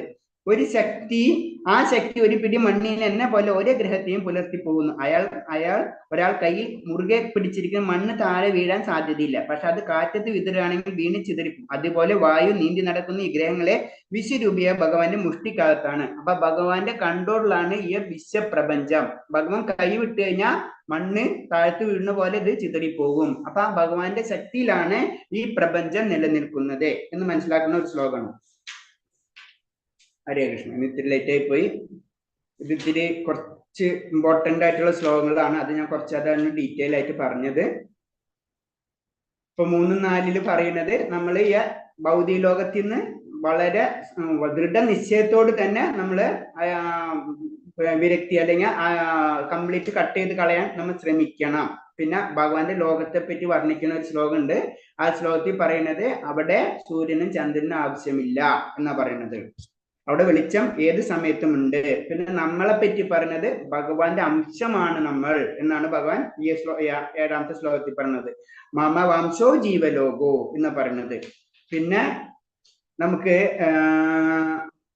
ശരീരം മാറ്റപ്പെടുന്നത്, ഒരു ശരീരത്തിൽ നിന്ന് മറ്റൊരു ശരീരത്തിലേക്ക് നമ്മൾ എങ്ങനെ മാറ്റപ്പെടുന്നു, അതിന്റെ ശ്ലോകമാണ് 8ാമത്തെ ശ്ലോകത്തിൽ പറയുന്നത്. അതായത് കാറ്റ് ഗന്ധങ്ങൾ എന്ന പോലെയാണ് ജീവിത സങ്കല്പങ്ങളെ ഒരു ശരീരത്തിൽ നിന്ന് മറ്റൊരു ശരീരത്തിലേക്ക് കൊണ്ടുപോകുന്നത്. പിന്നെ അത് കഴിഞ്ഞാൽ നമുക്ക് സംഭവിക്കുന്നത്, നമ്മള് പിന്നെ നമുക്ക് ഇഷ്ടപ്പെട്ടുള്ള ഇന്ദ്രിയങ്ങൾ ഏതിനാണ് പവർ കൂടുതൽ, ഏത് വേണമെന്നൊക്കെ നമ്മൾ നിശ്ചയിച്ച് അതിനനുസരിച്ച് നമ്മൾ സെറ്റ് ചെയ്യാണ് ചെയ്യുന്നത്. അതിനനുസരിച്ച് നമ്മൾ ഒരു ശരീരം സ്വീകരിക്കുകയും അതിനനുസരിച്ചുള്ള ഇന്ദ്രിയമായിട്ടുള്ള ഇന്ദ്രിയങ്ങൾ ആസ്വദിക്കുകയാണ് നമ്മൾ ചെയ്യുന്നത്. നമ്മൾക്ക് എങ്ങനെയാണ് ശരീരം വിട്ടു പോകുന്നതോ എങ്ങനെയാണ് ഈ ശരീരം ലഭിച്ചതെന്നോ സാധാരണ വ്യക്തികൾക്ക് മനസ്സിലാക്കാൻ കഴിയില്ല. അതീന്ദ്രിയമായിട്ടുള്ള ആ ശക്തി ലഭിച്ചവർക്ക് മാത്രമേ ഇത് മനസ്സിലാവുകയുള്ളൂ. പിന്നെ പ്രപഞ്ചത്തിലെ ആയാലും സൂര്യനായാലും ചന്ദ്രനായാലും ഇതിൻ്റെ ഒക്കെ ശക്തി, അതായത് എനർജിയുടെ എനർജി, അഗ്നിയുടെ എന്നിൽ നിന്ന് ചന്ദ്രന്റെയും അഗ്നിയുടെയും തേജസ്സുകൾ എന്നിൽ നിന്ന് തന്നെയാണ് വരുന്നത്. അപ്പൊ ചന്ദ്രൻ എന്ന് പറയുമ്പോ എനർജിയാണ് അല്ലെ, നമുക്ക് ഊർജ്ജം അതിൽ നിന്ന് കിട്ടുന്നത്. അതിന്റെ കാരണം ആരാണ്? ഭഗവാനാണ്. എനർജിയുടെ എനർജി, കാരണങ്ങൾക്ക് കാരണം എന്നാണ് പറയുന്നത്. പിന്നെ ഭഗവാൻ ഈ പ്രപഞ്ചത്തെ എങ്ങനെ നിലനിർത്തി പോകുന്നു പറഞ്ഞു കഴിഞ്ഞാൽ ഭഗവാന്റെ ശക്തി തന്നെയാണ് എല്ലാത്തിലുള്ളത്. അത് കാരണം കൊണ്ടാണ് പ്രപഞ്ചം അല്ലെങ്കിൽ ഗ്രഹങ്ങൾ അതേ സ്ഥലത്ത് നിലനിൽക്കുന്നത്. ഹരേ കൃഷ്ണ. ഇത്തരം പറഞ്ഞതിൽ എന്തെങ്കിലും സംശയം ഉണ്ടെങ്കിൽ ചോദിക്കാം. ഇതിൽ നിങ്ങൾക്ക് ഇഷ്ടപ്പെട്ട ഒരു ശ്ലോകം പറയാം. ശ്ലോകം 3 പ്രഭുജി. 3-ാമത്തെ ശ്ലോകം 3-4 അല്ലേ? 3 അല്ലേ പറഞ്ഞ പ്രഭു? വീഡിയോ 3-4. ഓക്കെ, നമുക്കറിയില്ല എന്നുള്ളത് അല്ലേ? ഈ ലോകം എവിടെന്നാ, എങ്ങനെയാണ് ഈ ഭൗതിക ലോകത്തിന്റെ അവസാനം എന്റെ ഒന്നും നമുക്ക് മനസ്സിലാവുന്നില്ല. അതേ ശ്ലോകം അല്ലേ? അതെ പ്രഭുജി. ഹരേ കൃഷ്ണ. നല്ല ശ്ലോകം അത്. പിന്നെ ആരെങ്കിലും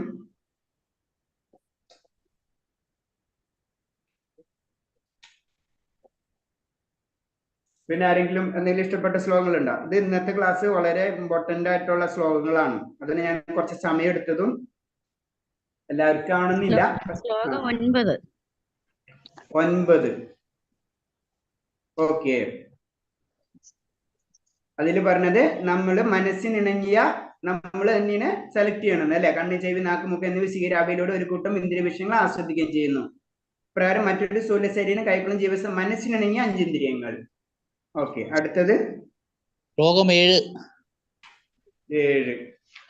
ഏതാ? എനിക്ക് വളരെ ഇഷ്ടപ്പെട്ട ഒരു ശ്ലോകമാണ് അത്. ഞാൻ ഇതെന്താ പറയാത്തെന്ന് ചോദിച്ചിരിക്കായിരുന്നു. മമ വംശോ ജീവലോകോ. ഇത് തന്നെയാണ് നമുക്ക് എല്ലാ നോളജും നമുക്ക് ഇതിൽ നിന്ന് കിട്ടും. ഈ ഒറ്റ ശ്ലോകം മനസ്സിലാക്കി കഴിഞ്ഞാൽ അല്ലെ. കാരണം ഭഗവാന്റെ അംശങ്ങളാണ് നമ്മൾ. അപ്പൊ നമുക്ക് കുറെ പവറും നമുക്കുണ്ട്, നമുക്ക് കുറെ സ്വാതന്ത്ര്യം നമുക്ക് കിട്ടും. നമ്മ ഭഗവാന്റെ അംശമാണ്. നമ്മൾ ഫുള്ള് ഹാപ്പിയുള്ള വ്യക്തിയാണ്. നമ്മൾ ഉള്ളിലെ പരമാനന്ദത്തിലാണ് ഇരിക്കുന്നത്. ഭഗവാന്റെ ശക്തി നമ്മളിലുണ്ട്. ഇങ്ങനെ പല ആൻസറും നമുക്ക് ഈ ശ്ലോകത്തിൽ കൂടെ കിട്ടും. അടുത്ത ശ്ലോകം ആരെങ്കിലും?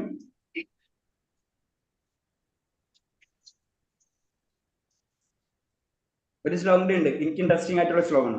എല്ലാവർക്കും പലരും പ്രഭുജി ശ്ലോകം 6. 6 എന്താണ്? ഓക്കെ, ഭഗവാന്റെ ലോകത്തെ പറ്റി വർണ്ണിക്കണം. ഇന്നത്തെ ക്ലാസ്സിൽ വളരെ ഇമ്പോർട്ടന്റ് ശ്ലോകങ്ങളാണ് കവർ ചെയ്ത് പോയത്. ശ്ലോകം 6, അതായത് ഭഗവാന്റെ ലോകത്തെ പറ്റി വർണ്ണിക്കുന്ന ഒരേ ഒരു ശ്ലോകമുള്ളൂ ശരിക്കും ഈ ഗീതയിൽ. അത് ഈ ശ്ലോകമാണ്. കാരണം ഭഗവാന്റെ ആ വാസസ്ഥാനം, എന്റെ വാസസ്ഥാനം എന്ന് പറഞ്ഞിട്ട് ഭഗവാൻ പരിചയപ്പെടുത്തണതാണ് ഈ ശ്ലോകം. അവിടെ വൈദ്യുതിയോ അഗ്നിയോ വെളിച്ചം വീശുന്നില്ല. പിന്നെ അവിടെ എന്ത്? അവിടെ ഭഗവാന്റെ ആ ചൈതന്യമാണ് എന്നാണ് പറയുന്നത്. അടുത്തത് ഒരു ശ്ലോകം കൂടി ഉണ്ട്, അതും കൂടി ഞാൻ നോക്കണം. പറയുന്നു ശ്ലോകം 5. എത്ര? ശ്ലോകം 5. 5 എന്താ പറയുന്നത്? പരമ്പൊരുളിന് സമർപ്പിക്കുന്നവർ, മിഥ്യാവമാനം, ഇതൊക്കെ ഇഷ്ടപ്പെടാതെ പരമ്പൊരുളിന് സമർപ്പിക്കുന്നതിന് ശാശ്വതമായിട്ടുള്ള സാമ്രാജ്യം ജപിക്കും. അതായത് ഭൗതികതയിൽ നിന്ന് നമ്മൾ മാറി ആത്മീയതയിലേക്ക് കടന്നു കഴിഞ്ഞാൽ നമുക്കത് കിട്ടും. ഒരു ശ്ലോകങ്ങളും ഉണ്ടല്ലോ ഇത്തിരി ഇമ്പോർട്ടന്റ് ആയിട്ടുള്ളത്. ശ്ലോകം 8. അതെന്താ പറയണത്? അതായത് 8 പറയുന്നത് നമ്മളെ പുനർജന്മത്തെ പറ്റി പറയുന്ന ശ്ലോകമാണ് അതല്ലേ? ദൈവിക ഗുണം നമുക്കുണ്ടായത് അടുത്ത ജന്മവും ദൈവിക ഗുണമുള്ളവരായിട്ട്. അതന്നെ, ജീവസത്തകള്, കാറ്റ് ഗന്ധങ്ങൾ എന്ന പോലെ ജീവിത സങ്കല്പങ്ങളെ ഒരു ശരീരത്തിൽ നിന്ന് മറ്റൊന്നിലേക്ക് കൊണ്ടുപോകുന്നു. ശരീരം സംയാതി വായുഗന്ധാനി വശായത്. അപ്പൊ ഗന്ധമാണ്. ഗന്ധം എന്ന് പറയുന്നത്, കാറ്റ് എന്ന് പറയുന്നത് നമ്മുടെ ആത്മാവും, ഗന്ധം എന്ന് പറയുന്നതും നമ്മുടെ ജീവിത സങ്കല്പങ്ങളാണ്. ഹരേ കൃഷ്ണ. കാരണം ഇന്ന് അതിനെ കുറച്ച് സമയം പിടിച്ച് ഡീറ്റെയിൽ ആയിട്ട് പറഞ്ഞത് വളരെ ഇൻട്രസ്റ്റിംഗ് ആയിട്ടുള്ള കുറെ ശ്ലോകങ്ങൾ അടുത്തടുത്ത് വന്നിട്ടുള്ളതാണ് ഈ അധ്യായത്തിൽ. ഹരേ കൃഷ്ണ. പ്രഭുജി, ഈ മരിച്ച വീട്ടില് അക്ഷരബ്രഹ്മയോഗം വായിക്കില്ലേ? 8ാം അധ്യായം. 8ാം അധ്യായം വായിക്കും. പുരുഷോത്തമ യോഗം 2ഉം വായിക്കോ? ഇതും വായിക്കാറുണ്ട്. അങ്ങനെ റൂൾസ്, അതായത് ഗീത വായിക്കണം എന്നാണ് പറയുന്നത്. നമ്മള് ഇങ്ങനത്തെ ഇത് വരുമ്പോൾ നമ്മൾ അറ്റ്ലീസ്റ്റ് ഭഗവാന്റെ നാമങ്ങളും ആ ഒരു ലെവലിലേക്ക് നമ്മൾ ഉയർത്താം. അല്ലെങ്കിലും ആ വ്യക്തി അപ്പേക്ക് നമ്മൾ ശരീരം വിട്ട് കഴിഞ്ഞല്ലേ, അപ്പൊ ശരീരം വിട്ട് കഴിഞ്ഞാൽ ഭഗവാന്റെ ലോകത്തിലേക്ക് യാത്ര ആവണം. അതാണ് എല്ലാവരുടെയും ചിന്തയല്ലേ. മുക്തി കിട്ടണം, അല്ലെങ്കിൽ നല്ലൊരു ശരീരം ലഭിക്കണം. നമ്മൾ ആഗ്രഹം എപ്പോഴും അതായിരിക്കും. അപ്പൊ ഭഗവാന്റെ കാര്യങ്ങൾ ആ സമയത്തെങ്കിലും കേൾക്കട്ടെ എന്നുള്ള ചിന്താഗതിയാണ് വരുന്നത്.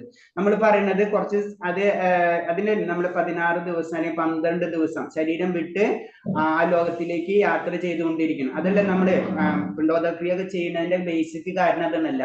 കാരണം നമ്മള് ആ ശരീരത്തെ നമ്മളിങ്ങനെ ഗർഭമൊക്കെ വെച്ചിട്ട് ശരീരം ഡെവലപ്പ് ചെയ്ത് വെള്ളം ഒഴിച്ച് ആ ജീവന് ആ യാത്രയിലേക്ക്, ആ യാത്ര ചെയ്യുന്ന സമയത്ത് അവർക്ക് വിശപ്പുണ്ടാവുന്നതാണ് നമ്മളെ ഇത്. അപ്പൊ അവര് ഭക്ഷണം കഴിക്കാൻ വേണ്ടി വെള്ളവും ഭക്ഷണമൊക്കെ നമ്മൾ കൊടുത്ത് എല്ലാ ദിവസവും നമ്മൾ കൊടുക്കണതിന്റെ കാരണം അതൊന്നല്ല.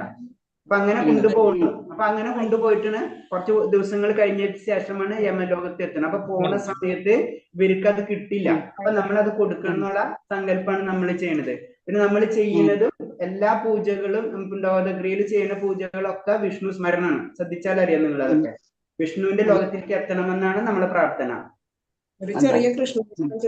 വിഷ്ണുവിനോട് സംബന്ധിച്ചിട്ടുള്ള കാര്യങ്ങളായിരിക്കണം നമ്മൾ കൂടുതൽ ചെയ്യുന്നത്. അതാണ് നമ്മൾ ഗീത വായിക്കുന്നത്.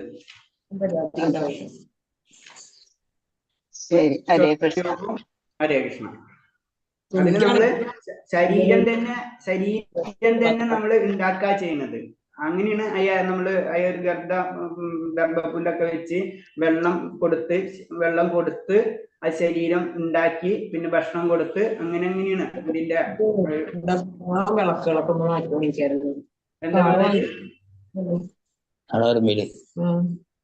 ശരി. അപ്പൊ ഹരേ കൃഷ്ണ, നമുക്ക് നിർത്താം. പതിനാം പാവനേക്ക് വൈഷ്ണവേക്ക് നമോ നമഃ. അനന്തകോടി വൈഷ്ണവ ഭക്തർക്ക് ജയ്, പ്രഭാതിക്ക് ജയ്, ഗുരുദേവ്ക്ക് ജയ്. ഹരേ കൃഷ്ണ. പ്രണാമം. നമുക്ക് നാളെ കാണാം. ഹരേ കൃഷ്ണ. ഹരേ കൃഷ്ണ. ഹരേ കൃഷ്ണ. എല്ലാവരും ഹരേ